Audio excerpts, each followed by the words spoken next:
Aujourd'hui, ma femme m'a dit pas du tout. On peut pas, c'est déjà été repoussé 2 fois. Alors j'ai dit, on viendra le faire. Ça fait longtemps que vous n'avez pas vu. Je vois que vous êtes très nombreux pour venir m'accueillir, c'est plaisir. On est content de vous avoir. En chair et en graisse, j'ai pris 14 kilos. Ouais. Ok, bon alors j'ai noté quelques notes quand même pour ce chiour. Remercions Jérémy Boulboul, Todaraba, le président David de Bogos, et c'est Audrey qui a organisé. Et toutes les personnes présentes sont les organisateurs. Il n'y a pas une personne du petit bourg, il y a juste des organisateurs. C'est pas mal, j'ai bien aimé. On a pris avec nous le temps que sortent les deux autres livres, j'ai du mal à les finir à cause du temps. Il y a les Mazalot et le Code du Bonheur, pour celui qui n'a pas encore frappé sa femme sans laisser de preuve. Ok, alors, je voudrais parler d'un sujet ce soir. On va sur mon épouse de m'accompagner parce qu'elle ne me lâche pas partout où je vais, elle est là. Cyrus Saint-Pierre à Paris. On en a fait des conférences chez toi, Jérôme. J'aimerais repartir de Rabat Audrey, donc, faites attention, l'eau ça mouille. Ok, top. On va parler d'un sujet qui. Peut-être je me mets debout, non? Comme tu veux. Comme vous voulez, pardon. Non, parce que. Ça va du bateau de l'autre côté? Je préfère. J'étais assis toute la journée avec les autres. Voilà, c'est bien plus sérieux, il y a psychologique. Très bien. Ah oui, là, non, là, à mon avis, il faut augmenter le niveau.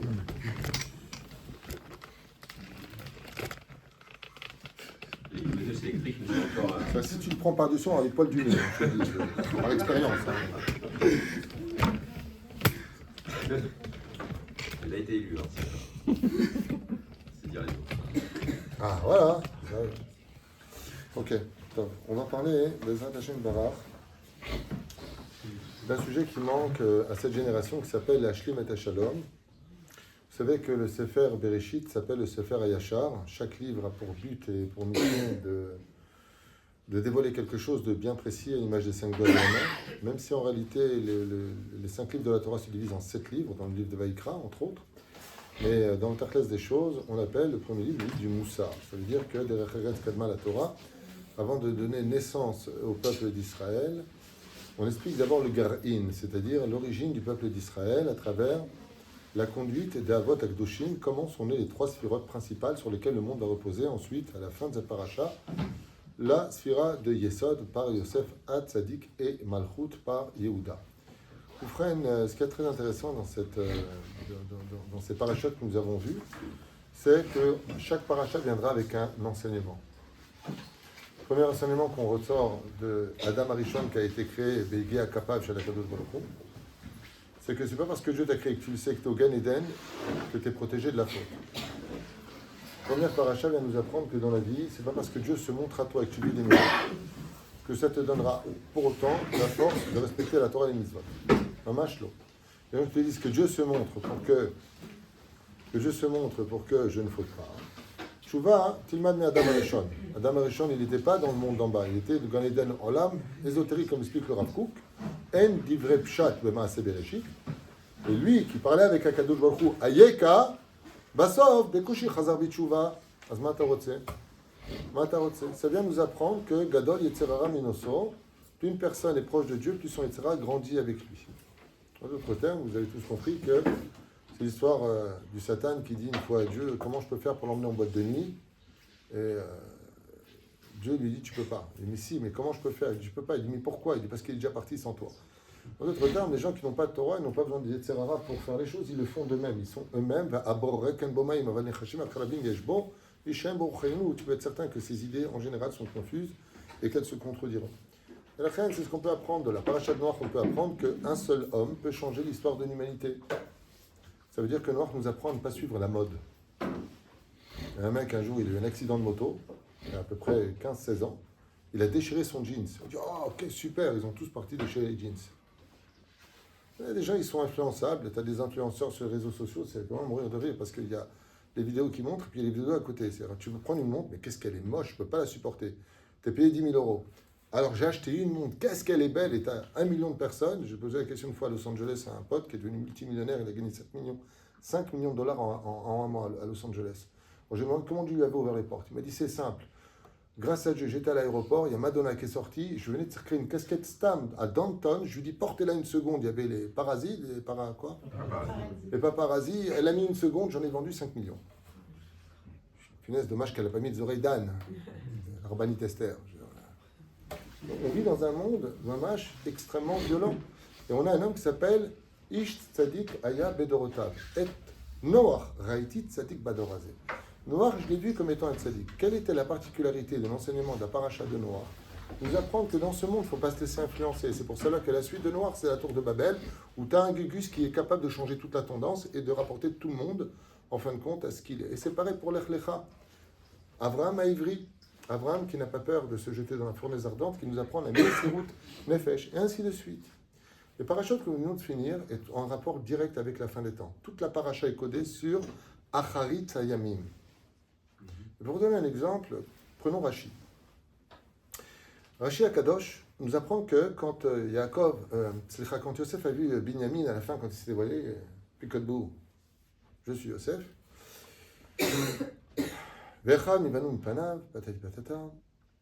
Très bizarrement, Binyamin et Yosef se regardent et ils pleurent. Zé boché al tsavar chez Binyamin et Zé boché al tsavar chez Yosef. Le mot tsavar, ça veut dire cou en hébreu. Vous savez que les 248 membres que nous avons du corps humain sont reliés à des mitzvot différentes les uns des autres. D'accord ?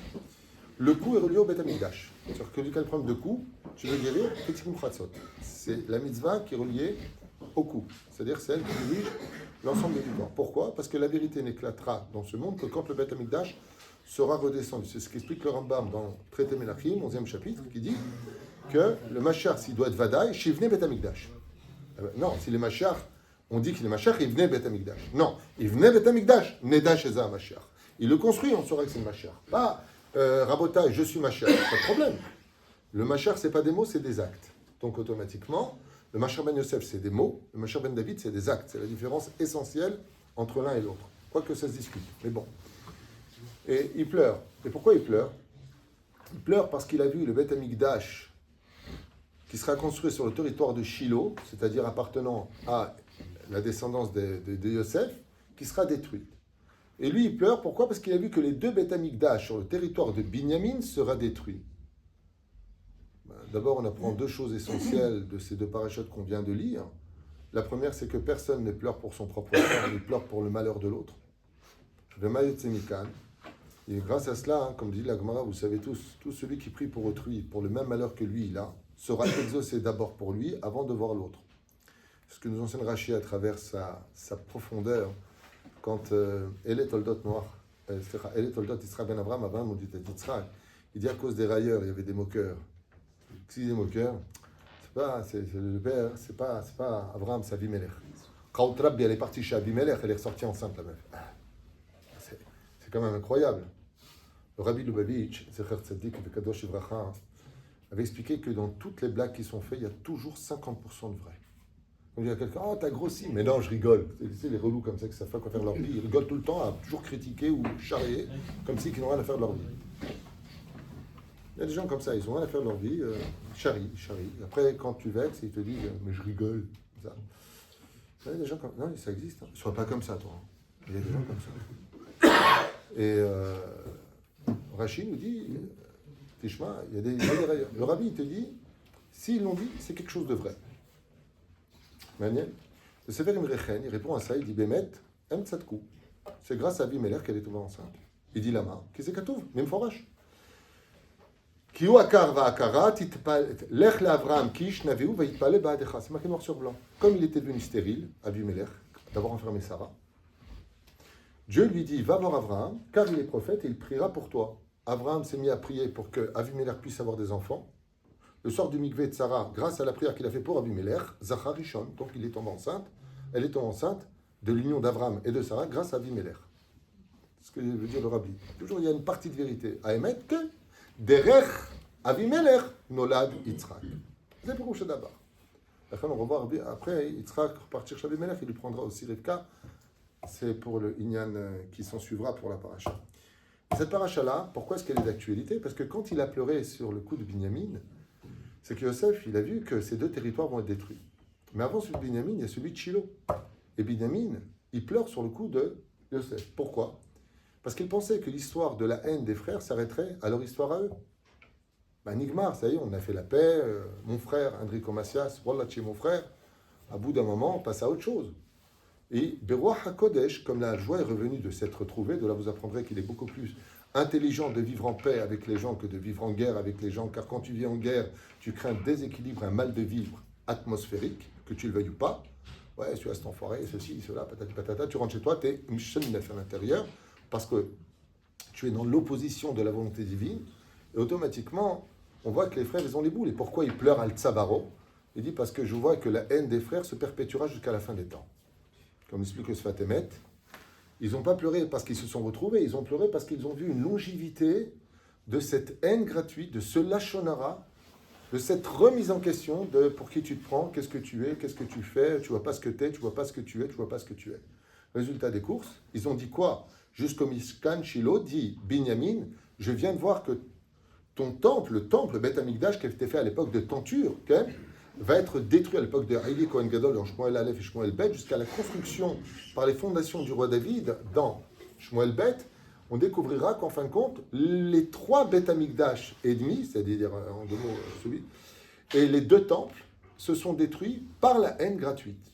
Alors vous allez me dire, non, pas du tout. Le premier, la Gemara nous dit Avodah Zarah, Gilou Yarayot, Shvichut Damim. Réponse, pas du tout.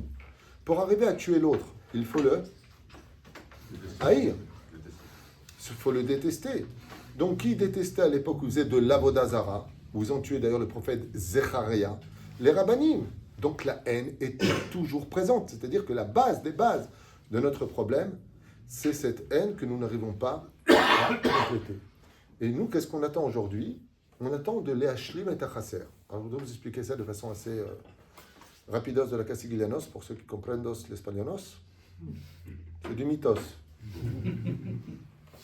Non, c'est très intéressant. C'est l'histoire d'un mec, avait dit Coluche. Donc, c'est l'histoire d'un mec comme ça qui crevait de faim. Il voit des gens assis à une belle terrasse de restaurant, un restaurant glad, kasher. Tout est kasher, la vache, elle a la kippa, les tzitzit, la brite mala sur les 8, les 4 pieds, la totale, méadrine. Et il regarde les gens comme ça manger, et puis il y a un monsieur qui dit écoutez, asseyez-vous, asseyez-vous. Vous ne pouvez pas rester comme ça. Servez-lui quelque chose pour moi. Donc il s'assoit à la table, comme quelqu'un paye pour lui, le serveur le sert, puis il y a un monsieur à côté, il dit non, vous n'avez pas laissé comme ça. Servez-lui l'entrée. Il y a une femme qui dit mais non, vous n'avez pas laissé comme ça, donnez-lui le plat du jour. Une autre personne qui dit mais non, donnez-lui un dessert. Je dis écoutez, alors moi j'offre le café, comme ça tout le monde aura fait quelque chose. Puis à un moment, une fois qu'il a fini le café, il vient pour partir, et il y a un petit enfant qui vient avec un petit bonbon dans la poche et qui lui donne. À ce moment-là, l'homme, il se lève, il bénit l'enfant, il danse avec. Moi, c'est sa mère. Les autres disent, je ne comprends pas. Moi, je t'ai offert la boisson. Lui, il t'a offert l'entrée, le plat du jour. Et lui, il t'offre un bonbon qu'il n'a même pas acheté, qu'il avait dans la poche, il ne sait même pas quoi en faire. Il te le donne. Et lui, tu l'embrasses et tu danses avec. Makara, pourquoi tu le bénis lui et pas nous?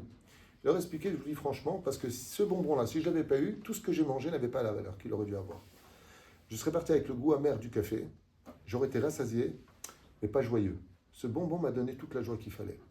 Chazal, on brille que depuis la perte du temple, depuis 2000 ans, sont venus les Zougotes. C'est vous, je vous offre quelque chose. Ensuite sont venus les Tanaïm. Prenez une entrée. Ensuite sont venus les Amoraïm. Prenez le plat du jour. Après les Rishonim. Après le dessert les Haronim. Et puis à la fin, c'est la dernière génération. Nous, on n'a pas grand-chose à donner. Nous sommes des nains sur des épaules de géants, comme dit la Gemara. Alors nous, ce qu'on peut donner à Hachem, c'est juste un tout petit geste. Lequel? Les Hashlim et Tahasser. C'est le cours de ce soir. Les Hashlim et Tahasser. Juste encore une toute petite chose. Une toute petite chose. Ça me rappelle les meubles Ikea. Il y a des gens, ils sont Erkik ou Blit de naissance. Ils n'ont pas fait exprès. Comment tu t'appelles? Erkik et non famille Blit. Ils sont toujours persuadés d'avoir raison. Ils vont chez Ikea, par exemple.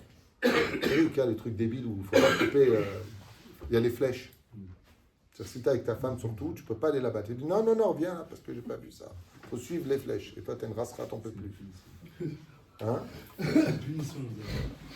Ouais, donc je ne sais pas comment c'est avec ta femme, avec la mienne, on revient toujours. On a des sacs et devant la caisse, on pose parce qu'il y a la queue. Voilà. Et on pose tout et à la fin, on retourne comme on est venu. Et ma femme me dit on a passé une bonne journée. Le problème, c'est qu'après, pendant 3 jours, je cauchemar, je vois des flèches partout. Alors une fois, pour me moquer, qu'est-ce que j'ai fait? J'ai pris les spaghettis et je lui ai fait des flèches par terre, comme ça. Ikea, soulek. Ah oui, on a acheté des serviettes. Ouais, 5 heures à chez Ikea pour des serviettes. Bon, écoutez, j'ai fait Yom Kippour. Alors, pourquoi je vous dis ça? Parce qu'ils sont bides. Pourquoi? Parce qu'ils sont persuadés qu'en achetant le meuble, ça rentre. Et ils s'énervent en plus avec leur femme. Je te dis que ça rentre, de toute façon, tu comprends rien. C'est ceci, ils descendent l'autre. Et ils sont persuadés que ça. Ils prennent la mesure. Ils arrivent sur place. Et quand ils viennent encastrer le meuble, il manque juste 1 millimètre. Ça fout les boules. C'est 1 millimètre. C'est pas comme l'homme ou la femme qui essaie le vêtement et ça, il ressemble à un saucisson tellement c'est serré. Il y a quand même le mètre. Là, tu peux monter et descendre. Le meuble, il bouge pas. Pour 1 millimètre. Ce qu'attend Kadosh Baruch Hu à la fin des temps, c'est 1 millimètre. Juste un tout petit millimètre. Et c'est pour ça que je voudrais vous inviter, si Dieu veut, pour ce cours assez court, parce qu'on va faire un cours à peu près de 3 heures ce soir. Qu'est-ce qu'il y a? Il n'y a pas les slichot demain matin, quoi, de celle. Non, je vais essayer d'aller vite. J'ai promis à ma femme de faire ça en 1 heure. J'y arriverai pas. Et en plus, là, je prends jamais de notes, j'ai tout dans la tête, et là, je vous ai pris des notes, j'en ai fait des papiers. Jamais je fais ça, je ne sais pas pourquoi. Moi, j'ai fait ça pour raccourcir en émet. Voilà. Et pour pouvoir lâcher Meta Shalom, il faut rentrer dans la première dimension qu'on appelle la hiérarchie. Dans la Torah, la hiérarchie fait partie du principe fondamental de la création du monde. Si je vous dis par exemple ministre, ange, vous me dites ministre, ange, Raphaël, Gabriel, Uriel, ainsi de suite. On a une palette. Les sous-fifres, vous ne les connaissez pas. On a des gens qui sont envoyés. Si je vous dis le ministre des anges, du côté des nations du monde, c'est le ministre. Ministre de l'Intérieur, il s'appelle. Même tête, c'est son nom à lui. Je serais dit que c'est Hanor, l'ange Gabriel, l'Onirnas Laïna. Si je vous dis maintenant le responsable, le ministre du peuple d'Israël, je le dis tous les matins dans le Sidour. Non. Oui, Michael, Sarba, Apotropoucha d'Israël, exactement. C'est Michael, pas Gabriel. Tant pour moi, c'est Michael. Donc vous voyez que chacun a un rôle. Ce qui fait que, une fois avec Rabbi Moshe Deri Mora, j'étais en train de poser la question à une personne qui était atteinte du cancer, l'année de l'Olechem. Et je lui ai dit, est-ce que vous allez pouvoir la sonner? Rabbi Moshe est un grand Mekoubal. Il m'a répondu, oui, ne vous inquiétez pas, elle guérira. Alors que le médecin l'avait condamné. J'ai eu la même expérience avec ma grande sœur qui était atteinte de la tumeur au cerveau, qui était devenue aveugle. Et grâce à Dieu, jusqu'à aujourd'hui, elle voit. Elle a bientôt 70 ans. Elle avait 3 ans à l'époque. Et j'avais posé la question à Rabbi Moshe Deri. Il m'a dit, c'est un peu dur en ce moment. Bon, je vais me fâcher. C'est quand tu as avec un Mekoubal qui te dit ça, tu dis d'accord. C'est pas un Mekoubal comme aujourd'hui, il se met une jalabia, il te fait je vois. Non, je parle de Rabbi Moshe Deri, je parle de gens sérieux, Ireshamim Betachlit, Ireshamim Bamash, tu vois la aura sur le visage, la hanava sur le visage. Il m'a dit comme ça, maintenant j'étais à côté de lui à l'époque, il me dit bon, de toute façon, s'il veut pas, je veux voir Raphaël. Je lui dis bien sûr. Il me dit oui, parce que l'ange de la maladie, je le connais celui-là. Mais il est un peu têtu, il veut pas obéir, il a pas reçu l'ange de Raphaël. Je lui dis alors, qu'est-ce que vous comptez faire? Il m'a dit, c'est pas une blague, hein, ce que je vous dis, c'est pas une caricature. Il m'a dit, je vais convoquer Raphaël et lui ordonner de donner à l'ange de partir de la maladie. J'étais jeune un peu, je lui ai dit d'accord. Je ne veux pas mêler. J'aime pas. Je veux pas mettre ma tête dans des trucs comme je comprends rien ce qu'il me racontait. Parce que moi, Raphaël, je croyais que c'était le médecin de famille. J'avais pas très. Non, sincèrement, j'avais pas très bien. Vous rigolez, mais c'est pas une blague. Le pire, c'est que non, et bien, ma mâche, un mois plus tard, il n'y avait plus rien. Il m'a dit, ça a été très dur, mais je lui ai ordonné. Ah, bien sûr. Ordonné. C'est bien, c'est cool. Ils sont où tous ces tzadikim? Kama chaserim lanu. ולכן, כדי להשלים את החסר, צריך להגיע לדרגת ההיררכיה. En hébreu, c'est-à-dire la hiérarchie. La hiérarchie, comme on l'a toujours vu, apporte la bénédiction. Chabed et avicha vetivecha. Chazal, ils disent, mais c'est chabed et avicha vetimecha, parce qu'ils ont une hiérarchie supérieure. Tu dois les respecter parce que c'est ton père et ta mère. Qu'ils le méritent ou pas, tu dois les respecter. Et bale rabot achagadol. Le mot aide vient rajouter les grands frères. Vetimecha vient rajouter les grandes sœurs. Qu'est-ce qu'on en a à faire? C'est pas parce qu'il est né le premier qu'il aura une primauté sur moi. Vous vous trompez, il y a 2 parachutes qui en parlent avec de la haine. C'est quand la Bechora a été vendue. Ça veut dire qu'il a fallu que la Bechora soit vendue. Et c'est un sujet qui va nous atteindre, dit le Zohar Kadosh, jusqu'à la fin des temps. Vous mettez les matins, 2 pièces et 1 pièce tous les matins. Pourquoi vous mettez 1 pièce et 1 pièce? Maïnyan. 2 pièces et 1 pièce? Maïnyan. Parce que Esav a pleuré 2 gouttes qui sont tombées par terre et une qui est restée collée à l'œil. Le Ben Ishra nous dit Almenat lamtik et adinim bashamaim, afin d'atténuer la rigueur des larmes de Esav, d'avoir perdu son droit d'aînesse, on devra donner tzedaka a pour but d'atténuer les dinim. Les 2 pièces que vous mettez, c'est contre les 2 larmes qui sont tombées, et la pièce en plus, parce que l'arme est restée ici. C'est pour cela que toute l'histoire de Purim est basée sur Matanot Lagonim et Mishlochim. Le Takem et Asher Neesa. Baïtzak, Tzaka, Gdola Omara, il a pleuré une grande larme, un grand cri, pour expliquer ce que vous avez compris, Xera Shava. Ce qui s'est passé ici, on le subira à l'époque de Purim. Si on n'a pas la hiérarchie, on ne peut pas arriver au Shalom. Par exemple, pour ceux qui ont plus de 50 ans, donc la majeure partie des gens ici, pour ceux qui ont plus de 50 ans, c'est un discours qui est complètement inutile. À l'époque, dans les années 80, ceux qui ont vécu ces années-là, on n'avait pas besoin de dire « ne réponds pas, il est plus âgé que toi ». On ne répondait pas à une personne qui était plus âgée que nous. Quelqu'un qui rentrait dans le bus, je ne me rappelle pas, moi je prenais le bus 65, on n'avait pas besoin de me dire « lève-toi » parce qu'il y a une personne âgée. On se levait, on voulait, c'est pas des juifs, mais on nous a éduqués à une personne âgée, tu lui donnes la place. Tu n'es pas handicapé, tu te mets debout. On a été élevé comme cela. On n'avait pas de Torah, alors pas du tout, mais on avait de la réussite. On avait de la bracha, tout le monde se mariait, les divorces étaient rares, les musiques voulaient dire quelque chose, parce qu'il y avait un respect pour la hiérarchie. On ne se moquait pas des ministres, on ne se moque, bon, il y avait les quelques comiques, mais malgré tout ça, c'était pas vulgaire. Malheureusement, si on fait tomber tout cela, et qu'on laisse tomber la vulgarité dans un monde d'anarchie, sans respecter la hiérarchie, automatiquement, Nigmar Asipur. Prenons un exemple du Rambam, ou plutôt du Zohar Kadosh. Al-Cholek Arav Bet Knesset, Kecholek al Ashrina. Il y a un Rav de Bet Knesset. Et puis, al assour de prier dans une synagogue où il n'y a pas de Rav. Cholek Alav.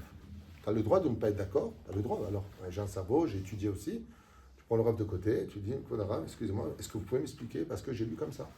Le Rav va te dire s'il est honnête, à ta tzodek, ou alors va te dire, Nachon, Avelesh Od Deot, il va te montrer, ça s'appelle la Gdil Torah la Dira, un Be'adal. L'Achlok al Rav Bet Knesset, Kotvim Baruch Hashem, Shtabach Teshmoan Rabotenu, Kama Gadol Gvot Tamidei Chachamim. Celui qui est cholek sur un Rav de la Bet Knesset, Nachon, un lo cholek l'olam haba, qui est cholek à la Shrina, assour-lo. Mais pourquoi? Parce qu'il est rabbin, monsieur l'évêque, monsieur le curé, monsieur l'abbé. Mazekachou. Haïnyan ou Emunat Chachamim. Qu'est-ce qui va donner de la bracha dans une synagogue? La Emunat Chachamim. Moi, je prends toujours l'exemple du Rabbi Lubavitch. J'appelle Jacques Adi. C'est extraordinaire. Son mouvement, il est tellement puissant aujourd'hui qu'on dirait qu'il est encore vivant. Vous savez pourquoi? Parce que quand il disait à quelqu'un Yoselé, tu prends ta femme et tes 15 gosses, tu vas à Tombouctou. C'est où? Je ne sais pas moi-même, mais tu y vas. Hein? Comme en Chine. Vous connaissez l'histoire du Rabbi avec son chaliard en Chine? Tu connais pas cette histoire? Le Rabbi, il vient un mec de Brooklyn, il appelle comme ça, il dit, tu prends ta femme et tes gosses, tu vas en Chine dans tel bled. J'ai oublié le nom du village. Alors il est là-bas, il écrit au Rabbi, il lui dit, Gvodarav, il n'y a personne, il n'y a que des Chinois ici. Il y a Bruce Lee, il y a Jackie Chan, mais il n'y a pas de Juifs. Il lui dit, crée un mikvé, je t'envoie l'argent, crée un mikvé. Crée un Talmud Torah. Crée une école. Gvodarav, il n'y a pas, je suis seul, je n'ai pas de minyan depuis que je suis ici. Il y a 15 familles israéliennes qui ont débarqué, s'installer là-bas. De 15 familles, sont 15 000 aujourd'hui dans ce bled. On m'a invité à faire un séminaire là-bas. J'ai oublié le nom de l'endroit. Et ceux qui tiennent là-bas, c'est les Chabad. Comment le Rabbi il a vu ça? Et c'est pas ça qui est étonnant. Que le Rabbi, il est roi à Kodesh. Je t'avais dit que j'aurais demandé, à Kodesh. Ce qui est extraordinaire, c'est comment est-ce qu'une personne quitte Brooklyn pour aller dans un bled perdu, qui ne comprend pas la langue, ne comprend pas la culture, il mange des chiens et des rats. Comment tu fais, qu'est-ce que tu fais? Je fais un mikvé. Pourquoi faire? À quoi ça sert? C'est pour les femmes juives. Il y a des juifs? Non. T'es un fou. D'abord, la hiérarchie amène une complétude. Mamash. Et on voit que cette complétude, jusqu'à aujourd'hui, n'est via l'idée bracha. Maintenant que vous avez compris ça, j'aimerais rentrer dans le vif du sujet. Pour pouvoir arriver au shalom et à la complétude de la fin des temps, il y a plusieurs façons de voir les choses. La première, je vous pose une question bête. Chas de shalom, on vous jette une pierre. La pierre vous atteint. Elle vous frappe l'épaule. La pierre tombe par terre. Qu'est-ce que vous faites? Vous engueulez la pierre, vous la cassez, vous la frappez, vous l'insultez? Ou vous cherchez d'où est venue cette pierre? Qui, ou plutôt quelle est l'adresse à laquelle vous allez vous adresser pour la pierre qui vient de vous être attribué. Question bête, hein? Réponse. Et c'est là qu'il me répond ici, la pierre. Tout le monde va comprendre que la pierre, on n'en a rien à faire et qu'on comprendra très facilement hein, qu'on en voudra à celui qui nous a jeté cette pierre. Pourquoi? Parce que cette pierre n'est rien d'autre qu'un facteur qui m'a atteint, qui me fait mal. Mais c'est celui qui me l'a envoyé.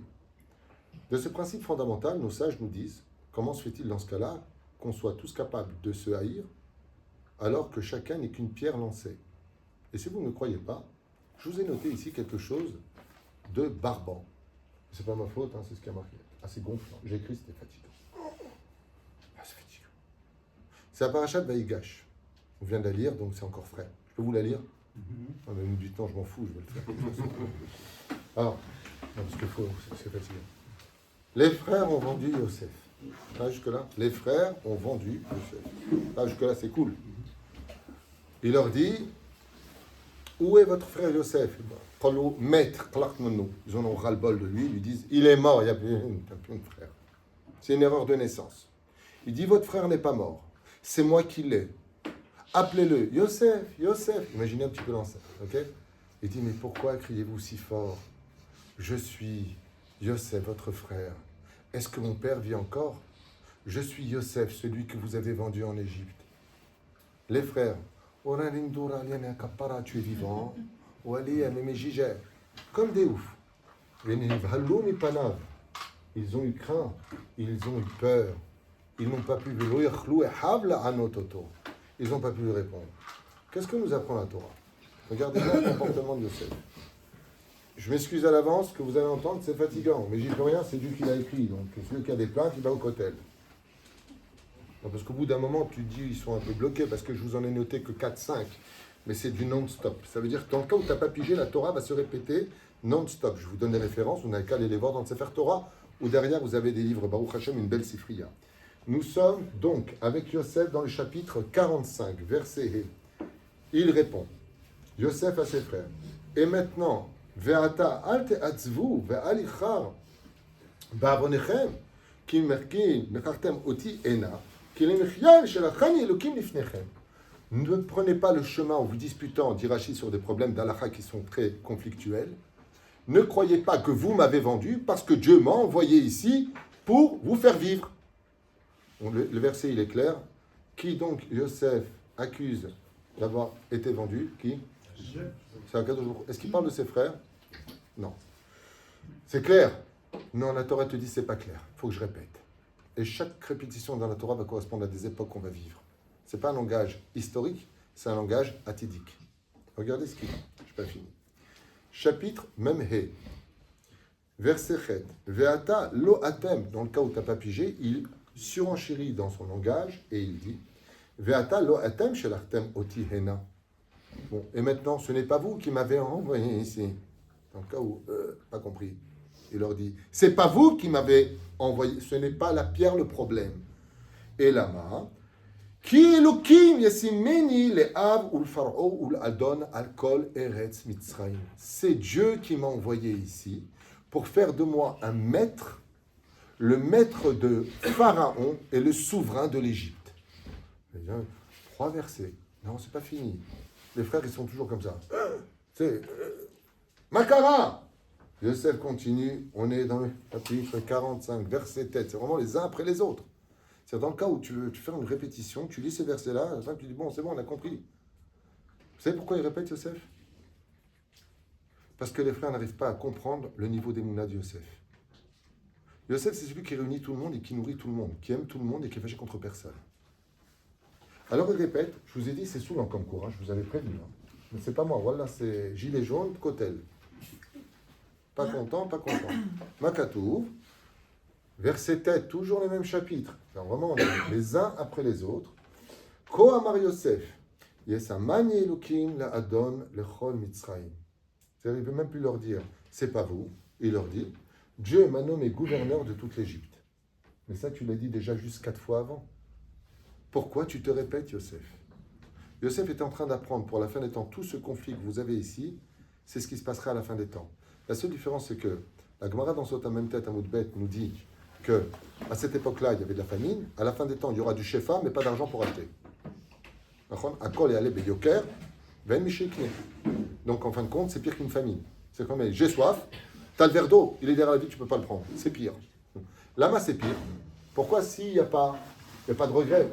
Si tu peux pas acheter parce qu'il n'y a pas, t'as pas de regret. Mais s'il y a un shefa de folie et que tu fais tes comptes pour acheter, là par contre ça fait mal. Maïnaf Kameta entre l'un et l'autre, Razan nous dit c'est très simple. Parce qu'on n'a pas appris de ces versets-là qu'on lit comme de l'histoire. Ça veut dire que qu'est-ce qui nous empêche d'avoir du shefa chez nous? C'est le manque de respect que nous avons les uns pour les autres. Et ça, c'est le petit bonbon que vient offrir le petit garçon. Tafsik ledaber echad ala sheni. Tafsik lirot kol azman, chaque personne comme étant, qu'est-ce qu'il t'a dit le matin? Mais tu crois pour qui se prend celui-là? Attends, excusez-moi, j'ai bougé. Qu'est-ce qu'il prend celui-là? Je vais le tuer, je vais le faire. Tu vois pas le religieux que c'est? Baba, tu viens, le Chafetz Chaim, il dit, tu viens de perdre toutes tes mitzvot, tu viens de lui donner toutes sa vérote, c'est toi qui vas les payer. Alors au début, tu es énervé, tu as des émotions. Et Yosef Hatzadi, qu'est-ce qu'il dit? Il dit non. Hakadosh Baruch Hu, même t'es quoi, Amar Yosef, Yesamani Elokim Nadon Lechol Mitzrayim. Je vous ai noté ce qu'écrit Chazal. Madoua Yosef Eno Maskir et Echav. Chazal nous dit pourquoi est-ce que Yosef ne parle pas de ses frères? Mais il y a quand même une question énorme qui se pose. Est-ce que Yosef a raison de parler comme il parle? On vient de dire, on te lance une pierre, tu regardes la pierre ou tu regardes celui qui t'a lancé? Vous êtes bloqué à Sharon, là où je parlais? Vous êtes comme ça. Je répète la question. 2 et 2 4. Alors voilà, c'est le même niveau. Et toi, tu te demandes. Non, sincèrement, Yosef, il a raison ou pas de parler comme il parle? C'est un niveau qui est extraordinaire. Ouais. Les frères, ils ont raison de dire non, non, c'est nous. On te demande pardon non-stop. Bah oui. Pourquoi oui? Ils veulent faire tchouva. Alors pourquoi Yosef leur dit, vous m'avez saoulé? L'homme askirim et shmo shel Echav. Yosef, il leur a dit, arrêtez de me parler de vous, vous êtes fatigants. Yosef les met en garde. Arrête de t'excuser. Ils ont raison de s'excuser. Pourquoi ils ont raison de s'excuser? Parce que la conséquence de la vente de Yosef a porté le peuple à être en esclavage en Égypte. La conséquence de la vente de Yosef a mené à ce que 80% de la descendance des 9 frères meurent en Égypte. Ils sont tous morts en Égypte. Et les 20% qui sont sortis sont tous morts dans le désert. Meraglim Atem. Tous sont la réincarnation dans l'histoire des Meraglim, chez l'Arclechanashim Ve'atoura et Ta'aretz, des fameux frères qui ont vendu leurs frères. Et les 10 martyrs, comme c'est marqué dans Torah de Kohanim, qu'est-ce que tu en fais de ces 10 martyrs, où l'empereur va de façon absolument abjecte tuer les 10 grandes tzadikim de la génération, en finissant par Rabbi Akiva, en commençant par Rabbi Shmuel ben Elisha, et finissant par Rabbi Akiva. Shmuel ben Gamliel, tout ce que vous connaissez. Ok? Donc, les frères, ils ont raison de s'inquiéter ou pas? Ben, c'est là qu'est tout l'enseignement. Si les frères avaient fait tchouva, non pas à demander pardon comme ils l'ont fait 1000 fois, mais fait tchouva en comprenant qu'il faut arrêter de voir l'homme, mais la main qui est derrière, il n'y aurait pas eu tous ces malheurs. Mais étant donné qu'ils sont restés attachés à la teshuva un peu chrétienne, avec tout respect que je dois à tout le monde, c'est-à-dire Hatati, Aviti, Pachati, Vezeani, la tchouva est, oui, excuse-toi, bien sûr, tu as fait du mal, il n'y a pas de vadaï que tu dois t'excuser. Mais une fois que tu t'es excusé, fais tchouva. Et la tchouva, ce n'est pas sur les excuses qu'il faut les faire. C'est sur le fait d'arrêter de voir la personne qui est en face de nous et de voir celui qui le tient. Et c'est pour ça que, écoutez bien ce que je viens de vous dire, parce que c'est le problème d'aujourd'hui. Qu'est-ce qu'il est en train de dire de façon, verset après verset? C'est pas vous, c'est pas vous, c'est pas vous. À la fin, il dit, bon, c'est Dieu qui m'a mis là. Ma'evdel benehem. Yosef Hatzadi qui leur dit, écoutez, quand vous étiez devant moi, vous êtes excusés. Vous avez eu les boules, vous m'avez vu, vous avez rougi de honte. Le Zohar HaKadosh nous dit, Parhan Ishmatam, ils sont morts de honte. Leur âme a quitté leur corps. D'accord? À la fin, qu'est-ce qu'il va nous dire à Kadosh, comme je connais la Gemara, qui dit, Hani Hashem. À la fin, tout comme il a dit, Ani Yosef, alors Dieu dira, Ani Hashem. Vous savez ce que ça veut dire Ani Hashem?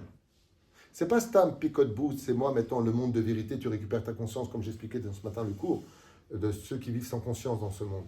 Mais ça vient tout simplement rétablir une possibilité de mettre un terme à la souffrance par un comportement qui s'adapte à ce que Dieu veut et non pas comme toi tu vois les choses. J'aimerais réexpliquer, dans le cas où on n'est pas compris, pas de votre faute, hein, parce que je ne suis pas assez clair, certainement. C'est que ce que vient de dire Yosef, c'est qu'une fois que tu t'es excusé, passe à autre chose. Fais tchouva. C'est quoi la tchouva de Yosef? Arrête de voir le bâton qui te frappe, regarde celui qui le tient. Parce que si tu arrives à ce niveau-là, tu n'auras plus jamais aucune raison de te fâcher avec personne. On n'a jamais vu quelqu'un... Hein? Eux, ils ont fait du mal. Oui. Comment tu veux qu'ils regardent que c'est... Pourquoi ils ont fait du mal? Les frères. Qui t'a dit qu'ils ont fait du mal? Là, ils ont vendu leurs frères. Est-ce- Ils s'excusent, c'est qu'ils ont fait Alors, du c'est mal. ce que dit Yosef. Yosef, il dit, Donc c'est la position qui est juste différente. un instant, juste un instant. Attends, ma femme a passé avant toi, t'es gentil. Je te peut-être un pote, mais quand même. Là, c'est pour abonder dans Ah, mais quand ça gratte le dos le soir, c'est elle qui le fait, donc t'es gentil. Alors, qu'est-ce que tu veux, ma femme? Où est-ce qu'on en est? Ouais. Eh oui. Tu sais que t'es dans mon camp, toi, là-bas. Tu ne peux pas me mettre en porte-à-faux. Non, mais t'inquiète pas, t'as jamais réussi. C'est pas la question. prévu cette question. Et, Oui, c'est l'histoire d'un mec. Comme c'est eux qu'on fait le mal. Les Qui- frères. Juste un instant. Pourquoi tu dis qu'ils ont fait le mal? C'est juste ce que je voudrais comprendre. Eh bien, ils ont vendu leurs frères. Est-ce qu'ils ont fait le mal? Yosef leur apprendra. Yosef leur apprend qu'ils n'ont pas fait de mal. J'espère, en tout cas, ils ont fait du mal. Vous Mais ils ont comprenez? payé pour ça. Oh là là, c'est compliqué. Ah, C'est des messagers, mais ils ont quand même fait du S'ils mal. n'ont pas fait le mal, alors pourquoi ils ont payé? Alors vous n'avez rien compris à ce que je viens de dire si je te pose cette question. Je répète pour la troisième fois. Les conséquences, ça leur fait. Je répète, dommage qu'il n'y a pas un tableau. Je vais essayer de répéter. Apparemment, c'est pas assimilé même pour mon épouse. Que Dieu bénisse ton mari. Alors, je répète désespérément. La faute, c'est pas la vente de Yosef. Yosef explique à ses frères que grâce à cette vente, regardez ce qui se passe. Regardez où vous m'avez mis. Toda, mes frères, I love you, tekero, tiamo, bedish, met alecha. C'est clair jusque-là? Pourquoi les frères vont-ils donc payer la faute? Parce qu'il continue, et il leur dit, sur le chemin, altarez-vous, ne commencez pas à vous prendre la tête. Le problème des frères, c'est qu'ils restent, ce que j'ai expliqué d'ailleurs au Shabbat, ils restent au niveau d'une émouna, qui est le premier niveau de la émouna, que je vais expliquer à la fin du cours, si on a peu avancé un peu. Parce que là, c'est 5 heures de cours maintenant. C'était une question. On en discutera à la maison. Ils culpabilisent quand même. Il n'y a pas de problème. Attendez, non, attendez. Qu'une personne fasse quelque chose de mal, qu'il s'en excuse et qu'il en vienne à se culpabiliser, il n'y a pas de mahloquette là-dessus. Oui, ils doivent s'excuser. Oui, ils doivent culpabiliser. Mais une fois que c'est fait, ils doivent faire teshuva sur l'acte. La teshuva que vient nous apprendre la paracha de Vaïgash, c'est que la teshuva, c'est que maintenant, arrête de voir constamment la personne qui est devant toi, voit Hachem derrière chaque événement. Est-ce que vous avez compris ça? Attends, Ouais, bien sûr. vous avez compris ça? Sinon, je me casse. On est marre. J'aurais dû prendre un joint avant de venir ici. Hein? Ah, tu n'as pas compris, je te répète. Dans la voiture, on a 3 quarts d'heure. Hein, je sais pas ce que... Je peux la poser la question? Oui, une dollar. Non, la différence quand même majeure entre la émouna de Yosef et des frères. c'est On n'y est que pas encore. Mais c'est pas la même. Non. On n'est pas du tout dans la même position. Non. Il y en a un qui est tout en haut, les autres qui sont comme des petits enfants qui ont été pris dans un pot de confiture. Non, c'est le contraire. C'est le contraire. Alors, justement, c'est là qu'est tout le contraire.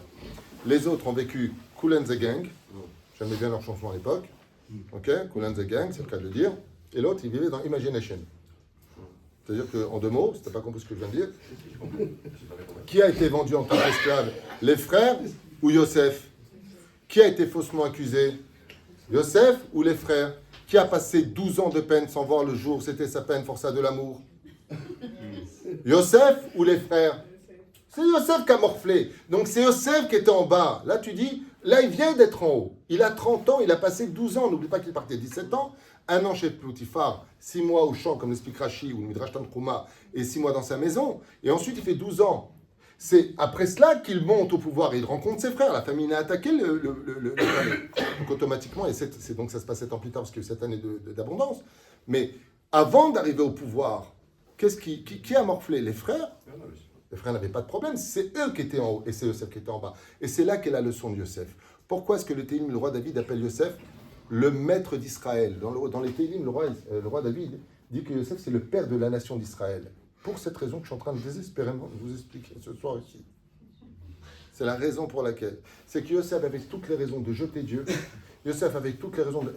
tu résistes à une femme. Ok, en plus, elle est parlée comme chemin, on ne parle pas de Bétibou. Elle change de vêtements 3 fois par jour, nous dit la Gemara. Elle met du Chanel 5 quand il y a une ara.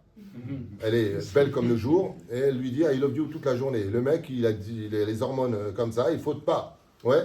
Récompense, prison. Qu'est-ce qu'il dit? Est-ce que vous voyez l'accuser la femme de Potiphar? Est-ce qu'ils disent est-ce qu'il insulte des prostituées? Non.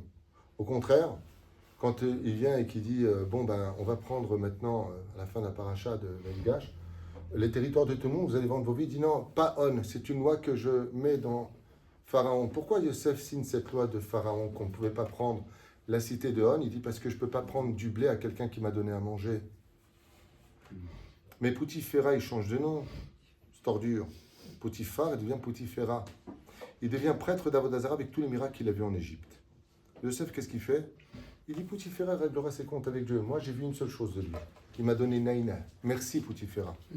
Grâce à elle, la femme de, comment elle s'appelle, Poutifera, ouais, j'ai fait 12 ans de prison. Là où il y avait que des hommes, loin des femmes. Merci, femme de Poutifera, de m'avoir protégé de la nudité Hervat à Aretz. Grâce à toi, j'ai pas pu fauter, même si je l'avais voulu. Ça, c'est la Emouna de Yosef Hatzadik. Les frères sont loin de ce niveau-là. Les frères, ils le vendent, ils n'ont pas de problème. Donc, ils s'en excusent, c'est pas un problème. Le problème, c'est qu'il n'y a pas marqué que Yehuda a pleuré sur le coup de Yosef. Il n'y a pas marqué que Reuven, il a pleuré sur le coup de Yosef. Pourtant, ils avaient tous au roi HaKodesh. Qu'est-ce qui s'est passé entre eux? C'est très simple. Yosef n'a jamais perdu le sourire parce que tout ce que fait Dieu, il le reçoit Bé'ava. Le problème qu'il y a, c'est qu'à cause de ta question, on est parti à la fin du cours. Et donc, tu vas... Ah, c'est Jérôme. C'est Jérôme. Je peux continuer mon cours? Ouais, c'est fini, ouais. Chaque être humain, chaque événement est l'objet de la volonté d'Hachem. En gros, c'est ça que vous dites. Alors, je vais répondre là où je m'étais arrêté. Merci de me remettre en arrière parce que c'est là où je m'étais arrêté avant la réaction de mon épouse. Elle est d'Oran, son père est d'Oran. Oran, c'est à côté de Houtan, la région. Où est-ce que j'en fais? Je suis saoulé. 2 minutes. C'était quoi votre question? Si Macron il a fait une bêtise. Oui, alors Macron. Et que tout le gouvernement est tombé, le Sénat est fait et qu'il va dans une balade monte, c'est la volonté d'Hachem de l'avoir fait chuter. Oui, c'est Masechet Rosh Hashanah Bedaf Yud Aleph Amoud Aleph, absolument. Marqué Mforash. À Rosh Hashanah, Mforash, tout ce qui se passera pendant l'année au niveau des Ezo, les Cherev, Ezo, les Raab, Ezo, les Sova, Ezo. Ok, c'est à Rosh Hashanah. Ça veut dire qu'il y a marqué, si vous ne vous conduisez pas pour les goïms ainsi que pour les juifs, je mettrai sur vous un roi dont les xérotes seront pires que celles de Haman. Comme ça dit la Gemara. Et effectivement, à l'échelle nationale, le Ramchal, plutôt, excusez-moi, je reviens en le Maharal de Prague, explique qu'il n'y a pas de libre arbitre à l'échelle nationale. À l'échelle individuelle, oui, mais à l'échelle nationale, par exemple, ce qu'on est en train de vivre aujourd'hui en Israël, les augmentations qui dépassent, on est rentré, Mazel Tov pour nous. Hein. Ouais, 2023, vous avez vu, le Guinness, pays le plus cher du monde, Hazak ou Baruch. Eh ben, c'est pas Bibi, c'est pas Pipi, c'est pas Yemina, c'est pas ce mot-là. C'est tout simplement une Xera Mina Shamaim qui a été prévue il y a 1800 ans avant le Talmud, que tout augmentera. Il fait partie des signes, des 17 signes de l'avenue du Mashiach. C'est que quand tout sera en abondance, mais hors de prix.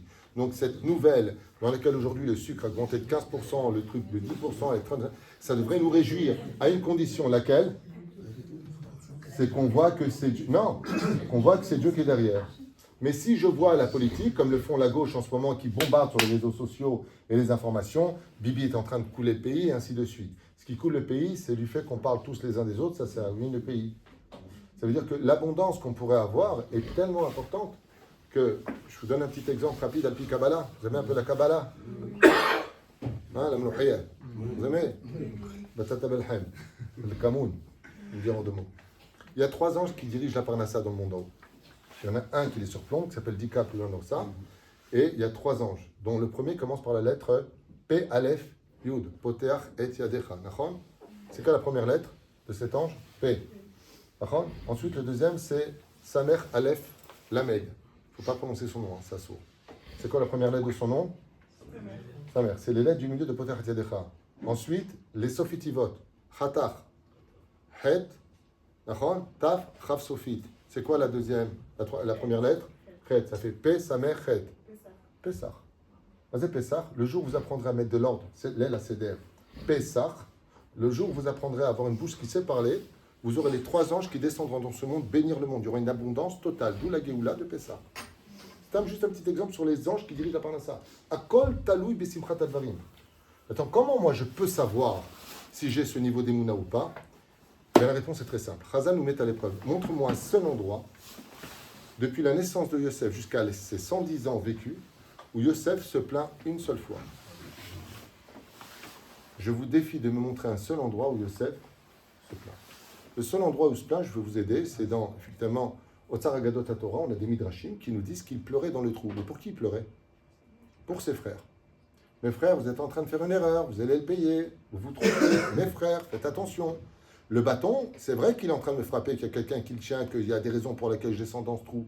D'ailleurs, ce trou dans lequel il a été plongé, ce sera le jour où il y a... ça tombe jusqu'à aujourd'hui. Mais pourquoi il pleure Yosef? Pas aidez-moi, Cosette, sauvez-moi. C'est pas pour ça qu'il voit Beroch HaKodesh que tous les frères vont te payer très cher. Il a vu les 10 martyrs. Mes frères, remontez-moi. Pourquoi? Parce que Akadosh Baruch Hu Megalgel Choval Yedechayav. Comme ça dit la Gemara. C'est que si, dit Zohar Akadosh, on n'avait pas vendu Yosef qui arrive en Égypte pour faire descendre Yaakov, on aurait fait descendre Yaakov Béchar Sheraot Shel Barzel, enchaîné. Donc il y avait un plan divin qu'il fallait absolument descendre puis le Brit Ben Amétrim dans la paracha de Lech Lecha, Yadoa Teda Ki Ger Iye Zaracha Beretz Ulalem, Ve'anunta Ve'abdotam Abamon Shalem, Ve'choulé Ve'choulé. Et donc il fallait qu'il descende. Yosef il comprend, il n'y a pas de problème, vous m'avez vendu. C'est le processus à l'ail ou à l'oignon. Je m'en mêle pas. Il n'a pas de problème avec ça. Mais pourquoi est-ce qu'il pleure Yosef? Le seul moment où il se plaint, le seul moment où Yosef, à la Shalom, se plaint, c'est parce qu'il a de l'inquiétude pour ses frères. Et pourquoi Yosef ne se plaint pas? Eh bien, c'est ce que je voudrais vous expliquer maintenant, si vous me l'accordez avec l'aide d'Hachem. Donc voilà, je voudrais juste un petit peu revenir en arrière. Donc, il leur demande justement, après les 22 années de peine, à être oubliés dans les conséquences, des choses. Il dit, Al tira miredet Mitzrayma, qu'il est goy gadol asimecha sham.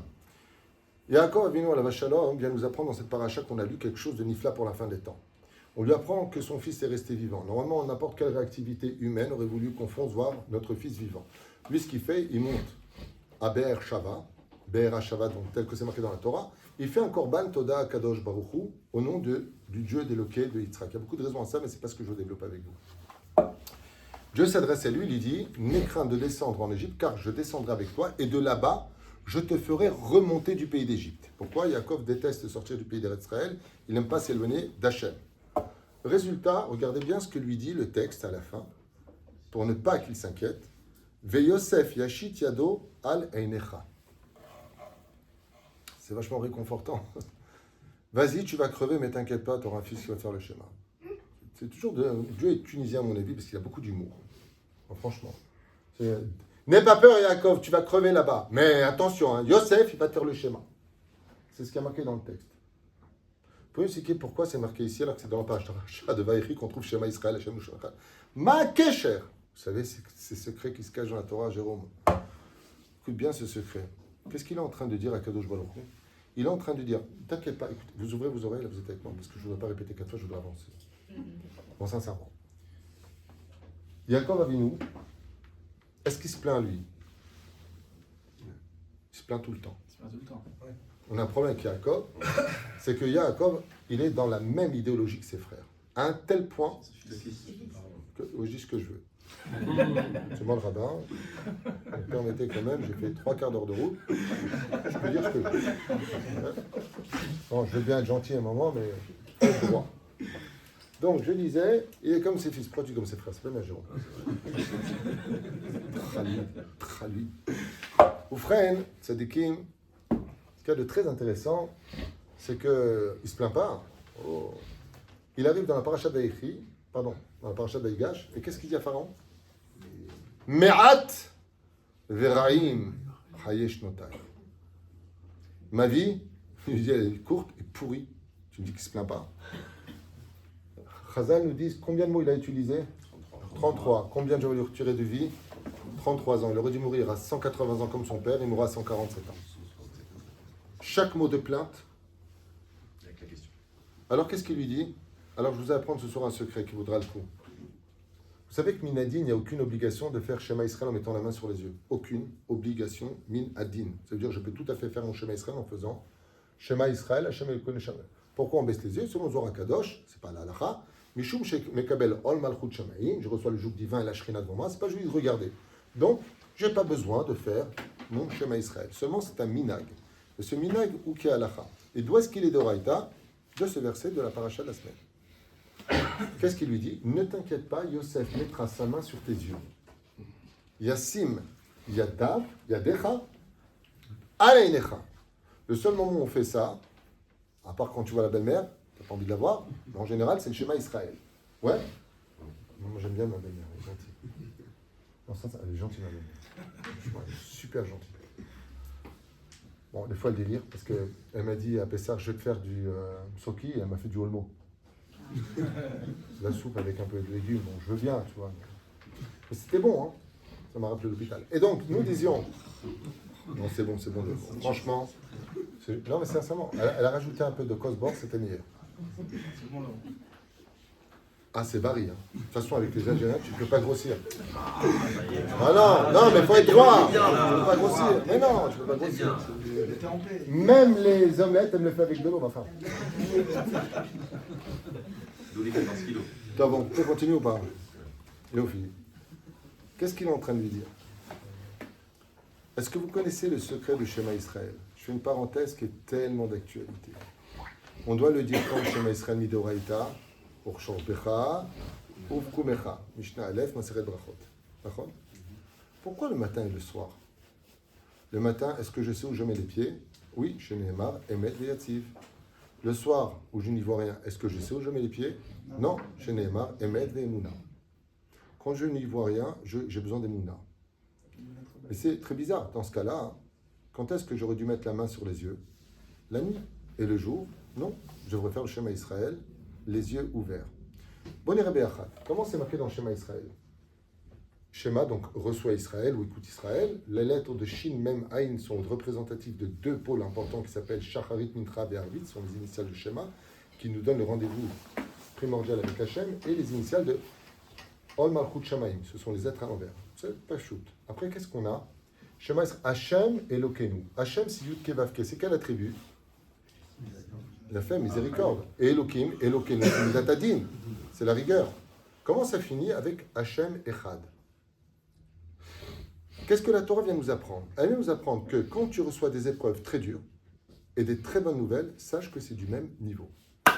C'est juste ta perception de l'ignorance dans laquelle tu vis, dû à des émotions mal gérées et un manque d'émouna, qui vont te faire comprendre que la justice, c'est de la justice, et que du chesed, c'est du chesed. Je vous donne un exemple. Un jour, il y avait un père qui avait deux enfants, Kikoblid et Meziana Adieh. D'accord? Un bien et un blid. Celui qui était insupportable, il lui donnait tout. Pourquoi? Il ne supportait même pas sa voix. Papa, je peux la voiture? Prends. Papa, je prends. Rien que tu prends, rien que tu te tais. Et l'autre, par contre, qui l'aimait plus que tout au monde, il le charriait, il lui faisait des manques, il lui prenait les choses pour qu'il dialogue avec lui. L'autre, lui dit, mais pourquoi tu es dur avec lui et pourquoi tu es tellement gentil avec l'autre? Il lui a répondu, tu te trompes. Avec l'autre, je suis très dur parce que je ne le supporte pas, rien qu'il prend, qu'il s'en aille, tandis que lui, je veux tellement le garder que je lui crée des manques. Quand il a entendu la chose, il a dit en fin de compte, qui aime bien châtie bien. Vous connaissez tous le proverbe. Le problème qu'on a, c'est que quand on dit Shema Israël, il faudrait peut-être savoir. Si tu me dis que Yud Kevavke, c'est miséricorde, pourquoi tu me dis Hachem Echad à la fin sur le Hachem Elokeinu? Donc pour pouvoir enfin voir la vérité, qu'est-ce qu'il va falloir que je fasse? Je répète la question. Yud Kevavke, c'est miséricorde, on est tous d'accord, il n'y a pas de marloquette.